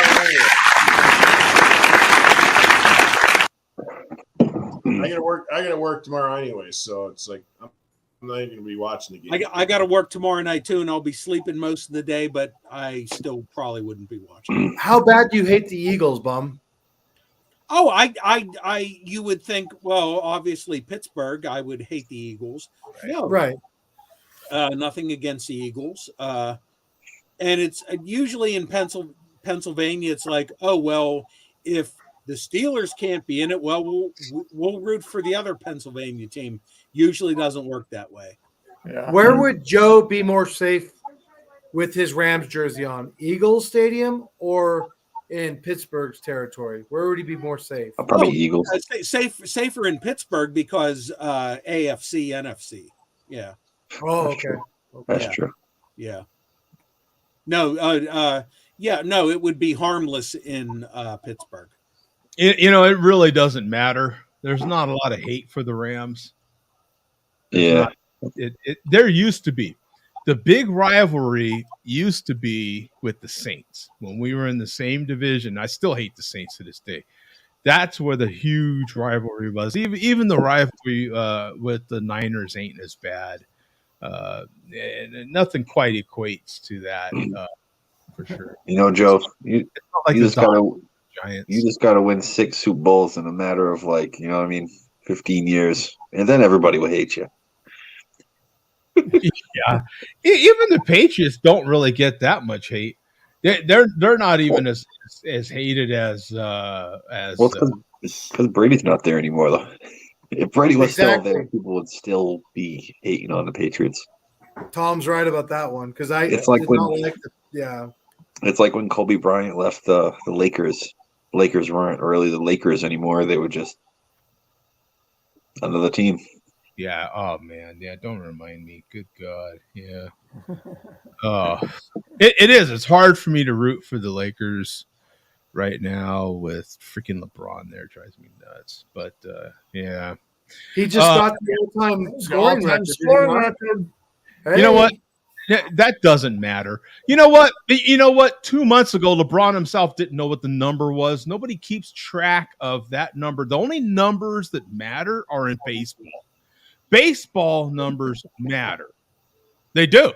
Yeah. They're the only numbers that everybody knows the number. No, right now, nobody knows that damn number. Yeah. The guy that scored the most points in the NBA history ever, that doesn't matter, not even this much. I'm not a LeBron fan, but you got to give him a little bit of credit, Joe. Nah, I don't give him no credit. I think peak LeBron He's not was even when the he best player right now. I agree. Yeah, and it's not. It just doesn't matter. All those things have, with the current NBA, have been watered down so bad that it's like, okay. I mean, it's one of those records that you've got, and you're like, all right. You know what I'm saying? It's like, who really? I will give Barry Bonds a smidge of credit, but who really counts him as the whole? You know what I'm saying? Like, Well, they don't even count him themselves. There's an asterisk next to his name. You know what I mean? He's not in the Hall of Fame. I mean, it's all that really matters, right?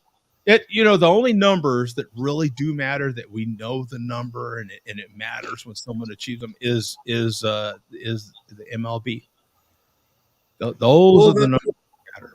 Pete Rose deserves to be in the Hall of Fame. He's not in the Hall of Fame. Oh yeah, 100%. He deserves to be there, but I think he did his time. I think he's done his time. Just let the guy. Agreed, but and the farther we get down the road, unfortunately, he might have to die. But the farther we get down the road, I was going to say, wouldn't it be the ultimate irony? Like the day after he died, they said, "All right, now we'll induct him." Had he told the truth back then, he would have been inducted by now. Oh, yeah. He lied. He had plenty of time. He still had plenty of time to tell the truth. And He had a lot of opportunities. But He didn't do it. with all that being said, it's almost been good for him. He's been like such an ambassador for baseball, and he It's a shame though that Major League Baseball is waiting to take their shot, like Bum just said. After he passes, guaranteed they'll let him in, and that's their last parting shot with that situation with that guy. Well, one record that'll never be broken and one record that'll never be tarnished by cheating or steroids or gambling. Ron Hunt, I believe 1971, hit by a pitch 51 times in a season. Holy crap. Is he a pitcher? Wow. No, he was a batter, I believe, for the Expos. Yeah. Okay. Right. Hit by the pitch. Okay. Wow. Yeah. Ron Hunt, and no, his nickname wasn't Mike. Mike Hunt. So, who you got, Mark, in the game tomorrow? I said last week I'm going with Kansas City because they got good barbecue. That's right. You got good barbecue. So that's my level of analysis in the NFL. It's got the best food, and I take barbecue over cheesesteaks, I guess. So. Do you have total points or any sort of spread? Nah, I'll say 4. I'll say 5. 5. Kansas City by 5. Kansas City by 5. Okay. Yeah. All right. That's interesting. Okay. Yeah. I got the Eagles on this. I think the Eagles defense is just going to be a bit much. I think that they've got the most sacks, man, and they are something else. With that said, though, there's a lot of people putting a lot of speculation on the Eagles' path and saying that they haven't truly been tested and all this and that. But we'll see, man. We're about to find out. We're a matter of hours away at this point. It's the Kelsey Bowl. Yeah. It is the Kelsey Bowl. Unfortunately, you won't get to see them playing directly against each other. That'd be kind of cool. Yeah, that'd be cool. A cornerback, wide receiver, or something like that. That'd be cool. Yeah. Well, they're both on offense, no? You've got they're exactly. You hit it. I think the coolest thing though is their mother made a jersey with one of you could tell it, Mark. You saw it, right? A half Eagle and half Chiefs jersey. Yeah. Actually, he didn't make that. Travis Kelsey and his brother Jason Kelsey, they do a podcast, and I guess Travis Kelsey gifted the mother the half and half, and he put his number in front. Oh, he did. Yeah, and then he put the brother's number in the back. Yeah. That's awesome. Yeah. Yeah, it's pretty cool. I hope that it's a good game, of course, right? Want it to be a good, entertaining game. They've said like Mahomes' record in the Super Bowl is awful. Yeah, every time he's thrown like 6 interceptions. He's had like bad games in the Super Bowl. How many times has he played in the Super Bowl? This will be the third. Yeah, I think it is the third, right? Yeah. Mm-hmm. All right, so this is big for his legacy. 2 Super Bowls, I think he's been sacked.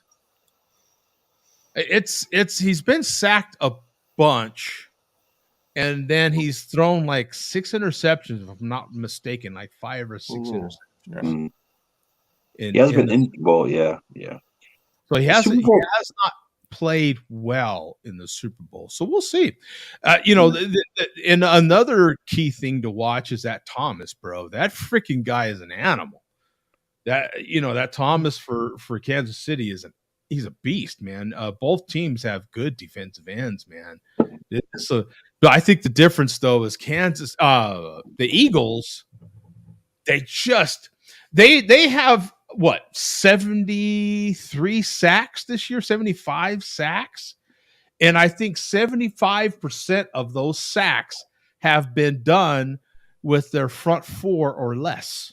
They have not had to blitz to get those sacks. 75% of those sacks have been with their front 4 or less. So they can put a lot of pressure. And when you consider their defense is what? If they're not the top ranked defense, they're right on up there. Top 3, top 4, yeah. Yeah. And when you consider when they can put that kind of pressure with 4 or 3 guys, they've got their whole secondary that can handle Kansas City's banged up receivers. How much are their receivers are banged the F up? Mm. So who's Mahomes going to throw to? And if he keeps getting sacked, how is his ankle going to hold up? But it'll be interesting, man. Mahomes ain't no quitter, bro. He ain't just going to like throw in the towel. He is a tough SOB. Mm-hmm. He's a better quarterback than Jalen Hurts. The difference is Jalen Hurts can run like Lamar. He can take off like Kyler Murray. You've seen him, Joe, play. Yeah. And when they take off, it's very, very hard to defend. Those guys try and backpedal, but at the same time, they know they got to stop them. So what's going to happen there? And the fact that the Chiefs made it back to the Super Bowl without Tyreek Hill, that's crazy. Yeah. Tyreek was such a big part of that team. Yeah, and with the receivers banged up as much as that's honestly it's a big deal. And it's a testament to Mahomes. Again, getting back to him, it's a testament to him. It's a testament to Andy Reid. But there's a lot to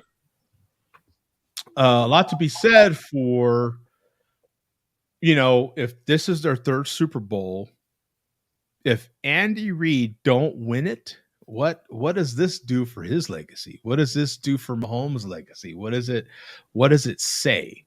Right? Well, Mandy just brought this up. Reid coached both teams. He's coached both those teams. Oh, yeah. Well, yeah, sure. Yeah. It's the same as Gruden. Gruden went to the Super Bowl the next year against his old team.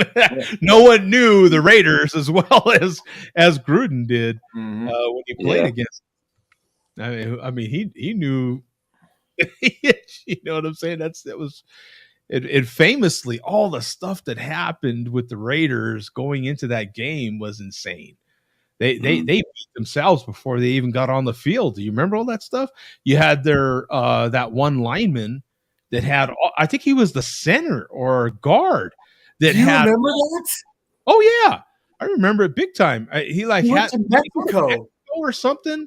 Yeah, Barrett something. His name's Barrett something.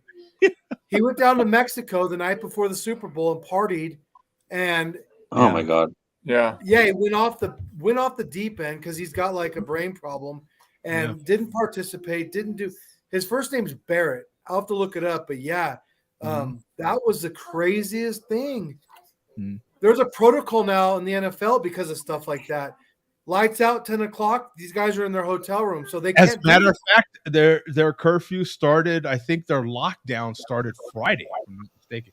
It Thursday, sometime Thursday night or Friday. Yeah. They were locked down. No more anything. You would think a bunch of grown ass men in the game would actually be responsible enough to not do anything, but yeah, it's just funny. No, I wouldn't think that. You would think, but you'd be wrong to think that. That's your first mistake right there. Yeah. Hey, any thoughts on Michael Irvin? What's going on with Michael Irvin? Anybody know what's happening? Any thoughts? I heard I know a something. little I bit. don't really know. So he filed a $100 million lawsuit. The problem with Michael Irvin, Joe, is even when he was a player with Dallas and he was on top of the game with Emmett and Jimmy Johnson, he was still getting in trouble back then for cocaine and all this nonsense. Oh yeah, big time. Sure, he's a great wide receiver. He's a Hall of Famer, but to his credibility, no, man. Like you've done enough damage to yourself, so stop blaming others for your own damn problems. That's the way I see it. Right. I just don't know enough about the case, but yeah, I do. I looked into it big well, there time. you go. It's to his credit, he's already immediately he had two random people that came to his defense right away. What's he suing for? For those that don't know, Yeah, I don't know. he was here, of course, like many other ex-players. And Michael Irvin is in the news. He's always, he does sports casting. Is what he does nowadays. He's a talking head for the NFL. He's on the NFL Network and ESPN talking about football constantly, of course. Hall of Fame wide receiver for the Cowboys, famously. And so he was staying at the Marriott here in Phoenix, one of them. And he was walking with the club soda. And he had a straw in the glass and everything. So it looks like a drink, but it's a club soda.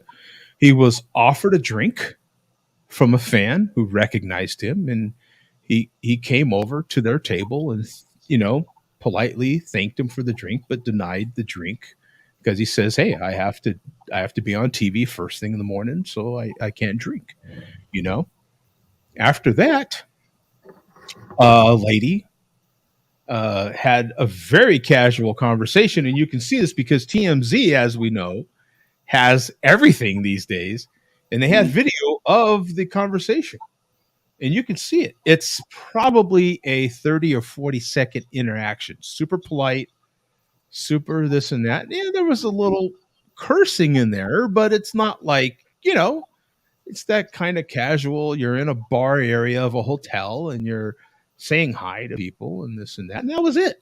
It was, okay, yeah, this and that. And handshaking off to the elevator and up to his room, and that was it. And then later on, she claimed that there was a sexual misconduct. And or physical, or we don't know that part, but ESPN and the NFL Network immediately kicked him off the telecast. So that's what kind of sucks. Immediately he had two witnesses that were there who actually took photos with him literally moments before all this supposedly happened. And they came to his defense. One guy was from Australia, so TMZ interviewed him, got his name. He's named. So it's not just like he's some anonymous witness. They got his name. He was from Australia. They got another witness. You know how TMZ is all over this stuff. I don't know how in the F they do it so quickly, but they do. And they got another witness that I believe is from Pennsylvania, as a matter of fact, Eagles fan. And even though he's an Eagles fan, he said he was always a fan of Michael Irving. Of course, when he played, he's a Hall of Famer. Who doesn't necessarily, he's had a very marked career. We're all familiar with what he did, but in this case, they're like, he didn't do anything. They're like, he just came in from outside the hotel from taking a photo with us. They said he took some group photos, some selfies with us, came inside, chit-chatted a little bit with the lady. There wasn't anything said that wasn't super casual, pass by sort of casual. They said it was tops 30, 40 seconds. Handshake. She went back to work because apparently she worked at the hotel. She was in uniform, he said. And he went up to the elevator. She went back to work. And he said he woke up the next day and heard there was all this stuff happening. He was like, it made him sick to his stomach because he's like, I was actually there when someone's falsely accusing one of these guys of some junk. And see, so he's suing the hotel and her for, defamation and defamation, yeah. but clearly I'm guilty of the assumption. But here's the thing, Joe, and this is the thing. There's a reason why Jody's never in these situations. There's a reason why Coach is always in those situations. I don't get paid millions of dollars. Yeah. No, my point being, and I don't have a gold jacket. Okay, so let me go back to what I said. It speaks to his credibility. This is not the first time he's been in trouble with this kind of thing. No. And it's always like something with that guy. It is. And I like Michael Irvin, but maybe this time he is. It's kind of like the boy who cried wolf, right? Maybe he's right this time. I don't know, but his track record. I guess you have to find out. But yeah, I mean, because of his past history, people take full advantage of it. Exactly. That's what it sounds like on the surface here, but seems like an easy target. Yeah, it just, it also, it goes to what these guys go through, man. Like they're, it's why they're kind of guarded these days. I mean, stuff like this happens to these guys, man. I saw another case that happened with him about 5 years ago, and he had to clear his name. It's rough, man. These guys get accused of junk. It's the Mike Tyson effect. It's the same thing. I'm telling you. I don't agree with it. Right. I don't agree with him. Bum, how long until Joe's gold jacket's done? I forgot to ask you. Well, just call me later. Got to get to 1,000. We just wait till all tongues confess. Yeah, right. Yeah. Yeah, it was just an interesting thing. And of course, it happened right here in my backyard. So it's like, so it's kind of one of those sort of interesting deals, Yeah. Has anybody ever been to the NFL experience when it's been in your area, or maybe you were at a Super Bowl or something? I thought no. Was it? Yeah, it was here. Super Bowl a few years ago here in Atlanta. Yeah, it was. And it was like $100 to go to the NFL experience or something. Today's paper, gentlemen. What you got there, Andrew? Yeah, what do you got, Andrew? That's the man that died from the sandwich shop. There we go. Wow. All right. R.I.P. Yeah, R.I.P. Yep. It's so good sandwiches back then too. Yeah. Awesome. You make me want a sandwich now, Andrew. Yeah. Damn it. Oh, yeah. That's a roast beef sandwich. Feel like I'm. Yeah. Oh. But yeah, it was like I seem to remember. Well, let's go down, and the tickets were like either $75 or $100 to go to the NFL experience. Holy crap! I think like, sorry, no, I'm not paying $100 to. Yeah. I am not even remotely. Of course, it's been here now 3 times since I've been a season ticket holder, And they keep saying over and over again, this is the 4th Super Bowl in Arizona, championship rather. I'm not aware of that other one, but I know this is the 3rd time in my recent recollection, right? I have not had any desire to go. You know what I'm saying? I was like, yeah, get down there. Even if it was free, they're still going to charge you for parking, and that's going to be like $50. There now from the news coverage and stuff that I keep seeing, there is a certain amount of it that's free or super cheap.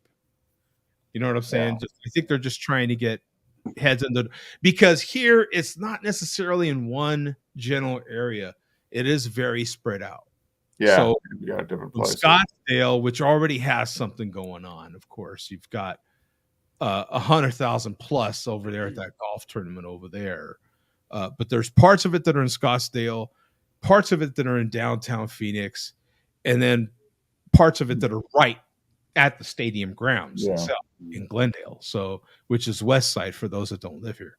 So you've got, Scottsdale, which is north and east, and then central Phoenix, of course, downtown, and then west side where the Super Bowl's actually at. Very impressive if you drive by the stadium. The stadium is literally what's in this photo behind me. That's what it looks like on the inside when the roof is open. Joe is literally inside the stadium. Hi-Fi stereo. I am literally here. 99 cents. What is it? Hey, right? Okay, we got it. This is my hi-fi stereo record cleaning cloth. On anti-statique. It's French. And yes. Did you get that at the NFL Experience? No, Mark, look, national record mark. Oh my gosh, yeah. What is this chiffon? Anti-statique. I just thought you guys might want to see that. Yeah. That is amazing. You mean that thing actually does something to records? That's incredible. Yeah, Did I you thought you might want to see that. did you win your auction? No, I did not. Oh, damn. Okay, another quick thing before we get out of here. Any thoughts on this Kevin Durant trade, man, to Phoenix? Any NBA people in here want to? Yeah, I hear he plays basketball, but other than that, I could care less. Yeah, I mean, and personally, I am not a Suns fan. Okay, I am a Lakers guy.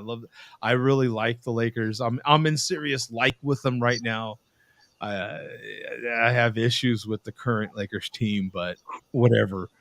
But I do like the NBA. I am a casual fan currently of the NBA. I don't follow it super diehard like I used to. But man, this is a huge trade in the NBA to come in here to Phoenix. I'm like, that's in my backyard. I might as well look for tickets. Dear F me God, the tickets are expensive. I haven't been to an NBA game here, but it does have me wanting to buy tickets. Last NBA game I went to was in 1984. So was it really? I saw Kareem, and they were playing. Yeah, they were playing the Nuggets. Yeah. So, wow. Yeah. And Issel the Missile. Remember that? Dan Issel? He was a Nuggets player forever and ever and ever. I have heard of Issel the Missile, but I have Issel the Missile. Yeah. I have to admit that is I don't. That was the last NBA game I went to. I was so, of course, in the mid 80s. I was so focused on the Lakers in those days. Yeah. I was all about Kareem and Magic and Michael Cooper and oh dear God, that was my team. Kurt Rambis. Hey, who was that? Like in the 80s, the black player that had like the flat top. He was like a legend. He was like a power forward or a center. Oh, Seattle Supersonics. Sean Kemp. Yeah, Sean Kemp. No, he played for the Hawks. He played for the Hawks. Dominique Wilkins. Yeah, I met Dominique Wilkins at like some summer camp way back in the day. Oh, cool. Yeah, the big dude. Big fella. Dominique was actually questionably like one of the baddest players. If you were ever going to say Jordan wasn't the best player in his time, it would have been Dominique. that you Yep. said Yeah. was. I agree with that 100%. If you're like my answer, my comment is LeBron isn't even the greatest player in his time. I would say it's Durant, but you could argue that Jordan wasn't the greatest player in his era. It was Dominique. Wasn't he the guy that got everybody to use the rebound backboards instead of because he was famous for breaking the glass backboards, wasn't he? That was Shaq. That was Shaq. No, that was before. That was, or was it? Yeah, Am I Dominique thinking definitely Dominique was doing that.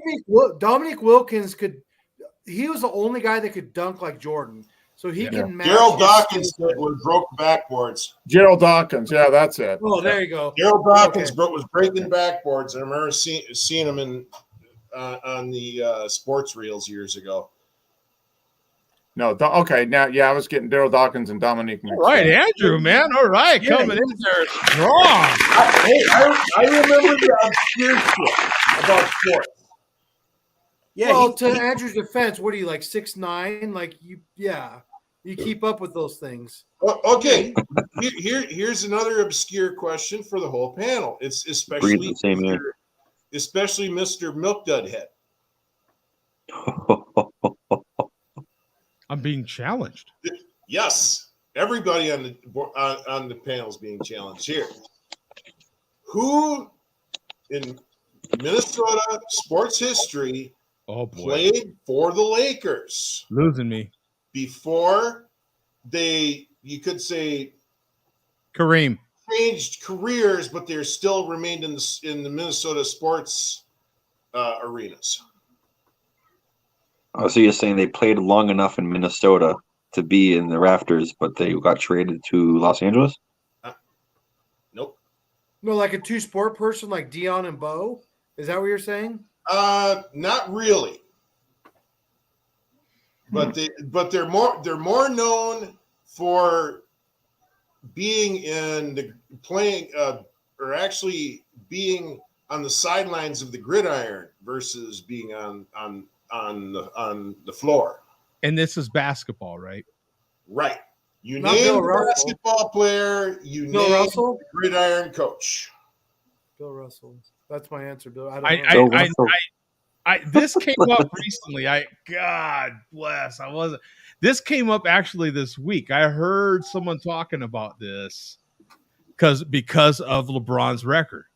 And they were talking about Kareem in Minnesota. He's still alive, and believe it or not, once a year he has a garage sale. That's a garage. That's he has a garage sale. Yeah, he sells stuff, sports memorabilia. Okay, wait a minute, hold on. Do you know how common garage sales are? Not for this guy. This guy, that's like saying, you know what? And this guy also eats pepperoni pizza. This guy also takes a dump once a day. Yeah, right. Yeah, I mean, I love Joe's analogy. The guy also uses the bathroom. Head coach's nickname Once a day was Stoneface. I don't have it at all. What position? Bud Grant. Man, I just heard that. Oh, it was killing me because I just heard that this week. Bud Grant played for the Lakers, and then he became coach for the Minnesota Vikings when they were in expansion. No kidding. That's a good. I like that question. And I didn't know Bud Grant was still alive. He still is. He's in his 80s. I just heard. It was killing me because I just heard that, and I couldn't remember the name. The problem is I heard it and I'm driving. So I was like, oh, yeah, that's pretty cool. Yeah. And when he does his garage sale every year, it makes local news channels. Does it really? Wow. Yeah. He may look like they called him Stoneface because from first quarter to halftime to last quarter, his facial expression never changed during the season. But that's also interesting that he coached the Vikings. That's interesting. So here's my question to you, Andrew. Bud Grant, was he related to Lou Grant, who worked for WGM in Minnesota? Nope. Okay. Nope. I already knew what you were going to do. Trying to do there, Okay. Bum, but it didn't work. You know what's kind of cool is Andrew and Bum are kind of the same in that way. They both know quirky facts. Yeah. They both. Yeah, me and Andrew are on the same wavelength in a lot of There ways. is somebody, however, About your local area. paper, You know what I'm saying? Like you each know quirky facts about your areas, which is pretty cool, man. Speaking of said TV show, someone local bought Mary Tyler Moore's Mustang from that show. Oh no, you mean recently? No, they've owned it for several years. There was an article about it in the paper about 30 years ago. Okay. Okay, well, famously, Kramer took all of Merv Griffin's show out of the dumpster. Fact. Yeah. Facts, dog. That's Facts, dog.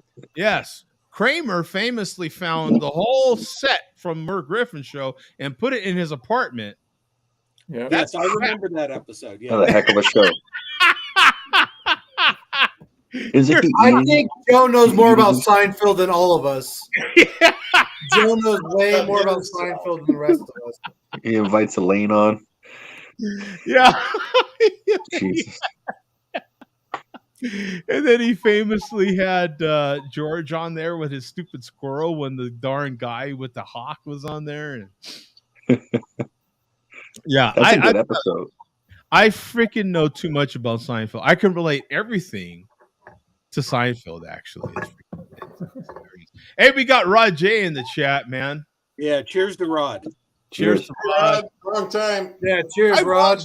I watched part of Rod's what was that, a 2+ hour show that he did recently with some brewers, man. Yeah, I did watch part of it. Yeah. A husband and wife team. It was pretty good. Yeah. It was pretty good, man. Good on Rod J to keep getting interviews like that, man. That's pretty dope. Yeah, that was pretty good. I watched a solid 15-20 minutes of it, I have to admit. Yeah. But that's good on him to get those interviews, man. Anyway, we're out of here, guys. Enjoy the game tomorrow. If you don't, then just enjoy your damn time. I got the satellite in, so we're watching. I got 48 channels. Okay. What? Bob, stay on for a minute, please. What the commercials and everything? What are we looking for with Super Bowl commercials? You're going to be watching all the commercials. Well, let me lead this. I have a question. So there's been this thing with Miller Lite, your beer, and Coors Light. What's that about? Yeah. I don't know what that's about, but they've been going back and forth. They're doing like on DraftKings, they have like you could do like a free pool, and they have like a bunch of different wagers for like what's gonna be in the commercial, who's gonna go first. There's a whole thing going on for some reason. I don't know why. Who's gonna have the funniest commercial, the best commercial? Doritos. Oh, Doritos always does a pretty good one. Oh, liquid and Trojan condoms is going to have. Aren't they doing one? I heard. Yeah. Okay. How many Viagra or Cialis commercials will there be? Oh, definitely one of each at least.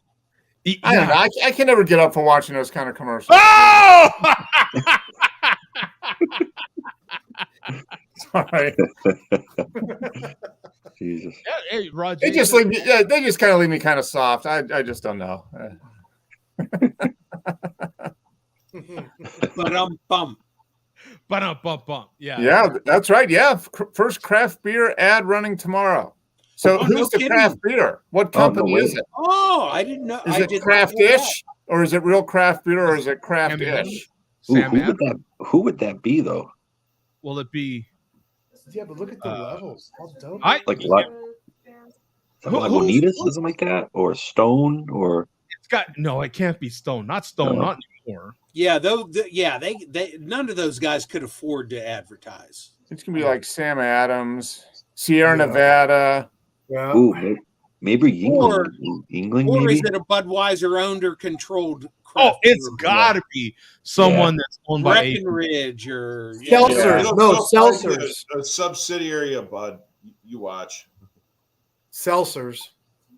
Yeah, who's White Claw. Truly, White Claw. Yeah.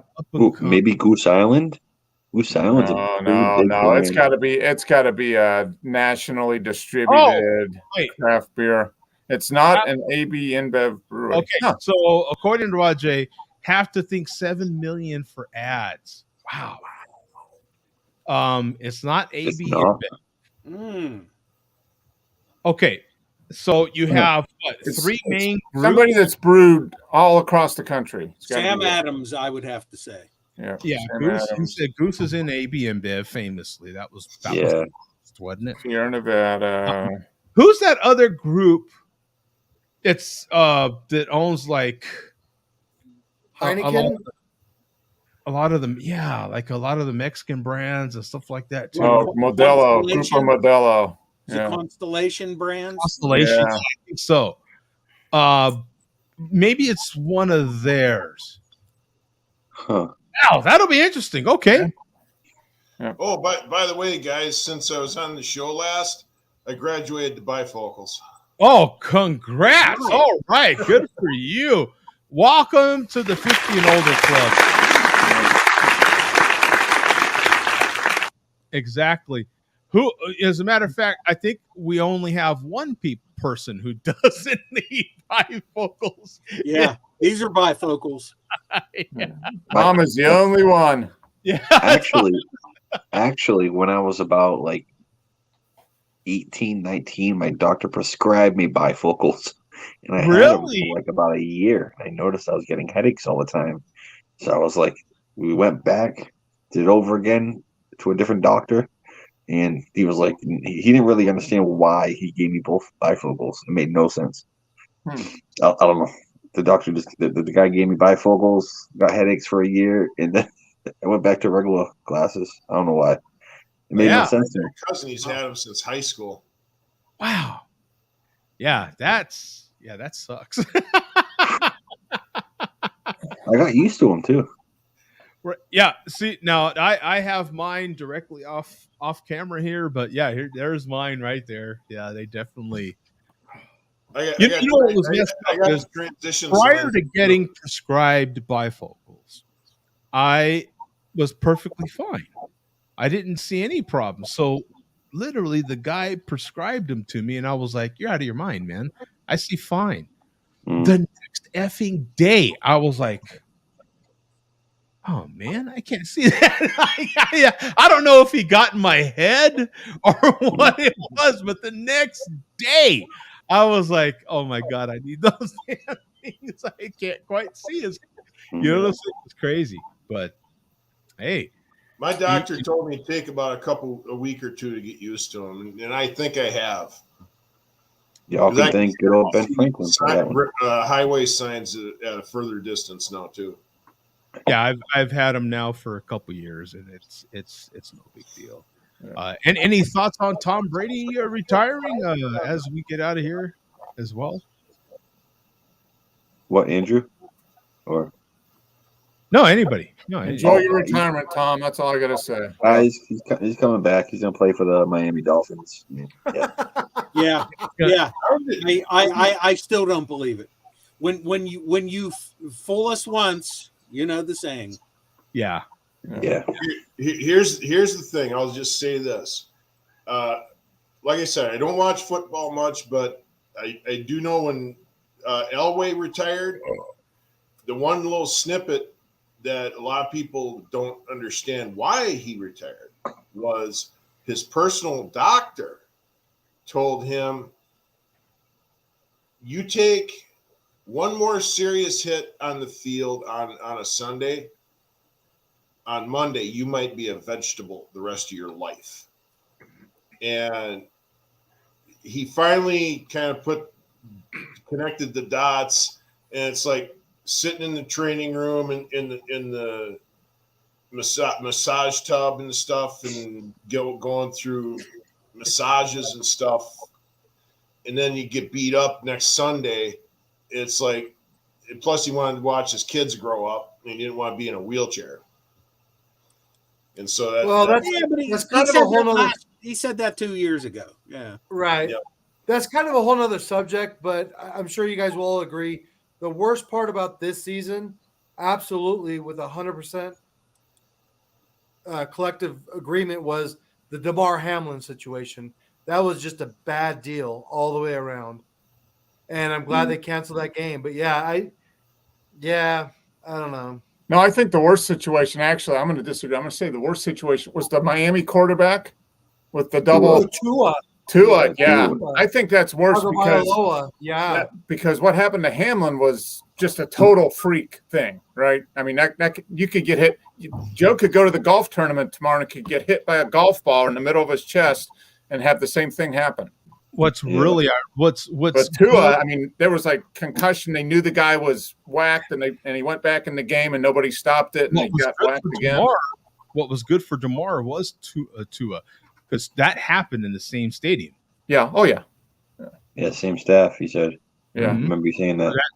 Actually, because of Tua, they were so well prepared for Damar. Yeah.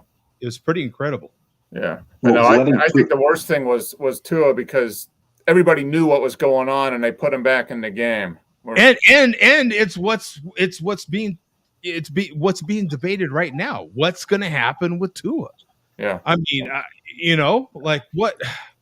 That's an incredible story, man. Like, what do you do? It feels okay. Now it wasn't exactly the same reaction, but who remembers what was going on with Troy Aikman? Anybody really remember what was happening with him? He was getting knocked the F out. Mm. Yeah. He was getting concussions. And that's in my memory, that's why he retired. Yeah. Well, let's go back farther. Junior Seau, he'd go home and his brain was burning. His brain was burning after all those hits and all that CTE. And come to find out later, this is what we're dealing with now. But yeah, it's the same thing. Yep. Yeah, Geno Smith. Wow. Okay. Yeah, Geno Smith did really well this year. That's a good argument. Geno Smith, that's a great argument. Mm-hmm.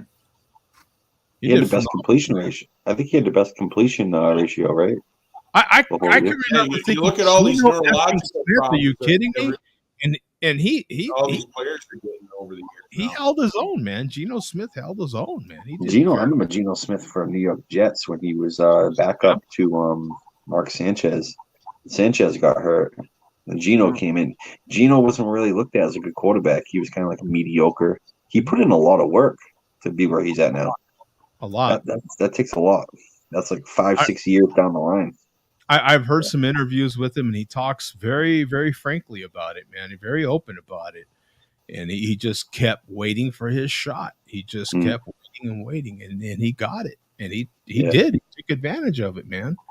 Well, when Russell, I feel for Tua. I really do. I hope he makes the right choice. I hope he makes. It feels like he needs to kind of make what, to me, on the outside, I don't make millions of dollars. I don't have some career where I was really, really good at something like he is. But man, it feels like, God, you just have to call it quits and move on to something else, doesn't it? Yeah. It feels like that next hit could be his last. It just, God, because once you have those concussions like that, that next one comes that much easier, right? I mean, man, I hope they get some good advice and really think about it, really think it through. It just feels like, God, you want the kid to just find something else to do, man, that's safe and Yeah. And this was his breakout year. This was his best year. In the last like three or four years, he didn't. I mean, maybe his offensive coordinators has got a better coach now. And the team, the Dolphins, Miami's already made, big comments. They've already come out and said they want Tua to be their quarterback. They're standing behind Tua. Yeah. Oh, they put all these big pieces, like Tyreek Hill, for Christ's sake. They put all these pieces in place. Jalen Waddle. Team is set up for him. Oh, that kind of pressure. I don't know. I don't know what that is. I don't know that kind of pressure. He'll probably make an announcement in the next month or so, probably, right? Give it time after the season. He's gonna have. I would think leading up to the draft. Sometime in like March or April, something like that. Yeah. If I was Tua, I would tell him, hey, I need to sit out a whole entire year. All right. Sit out a whole year. I'm resting. I'm doing what I need to do for myself. Go grab Brady for a year. Let him play 1 year or a quarterback, someone like that. The problem is the NFL is at the mercy of public opinion now. Aaron, is there any extra room in that closet? Can I go on that? Yeah, I need to think and contemplate. Yeah. I'm serious though. He needs to take a year off, 2 years, and maybe come back if he, or maybe just retiring, because concussions really don't go away, right? No, the damage is done. That's the problem. Yeah. Once you have that first one, that second one comes out much quicker, and how do you say it? Potentially after primed. Yeah. The sad thing is, you look at several retired NFL players that have had neurological problems, and some that have owned firearms. They've literally checked out. Oh yeah, look at Junior Seau. Well, famously, Junior Seau. Yeah, absolutely. He played for the Patriots for I think a couple years. He was great. Yep. Hell of a player. All right, guys. Thank you so much, man. Great discussion. We'll see if I end up having some kind of Sunday morning coffee show. We'll see if we can get that going. No promises. Depends on how much of this Firestone Imperial Stouts we get done. Quick FYI for everybody, I'll actually be able to make the Saturday shows again because they finally got another supervisor in. I don't have to work for 6 hours. What? By the way, breaking news as we speak here. It's Morse code, but that's the closest we've got to breaking news. The show has moved back to Tuesdays. We are back on Tuesdays. Yay! Doing around. All right, gentlemen, I'm out of here. Gotta go. Enjoy the game. All right, I'm out. Okay. Glad to have you back on Saturdays. Whoa, Andrew's out of here. See ya. Did I piss him off? I hope not. Anyway, we're out here, guys. See you, man. Peace out.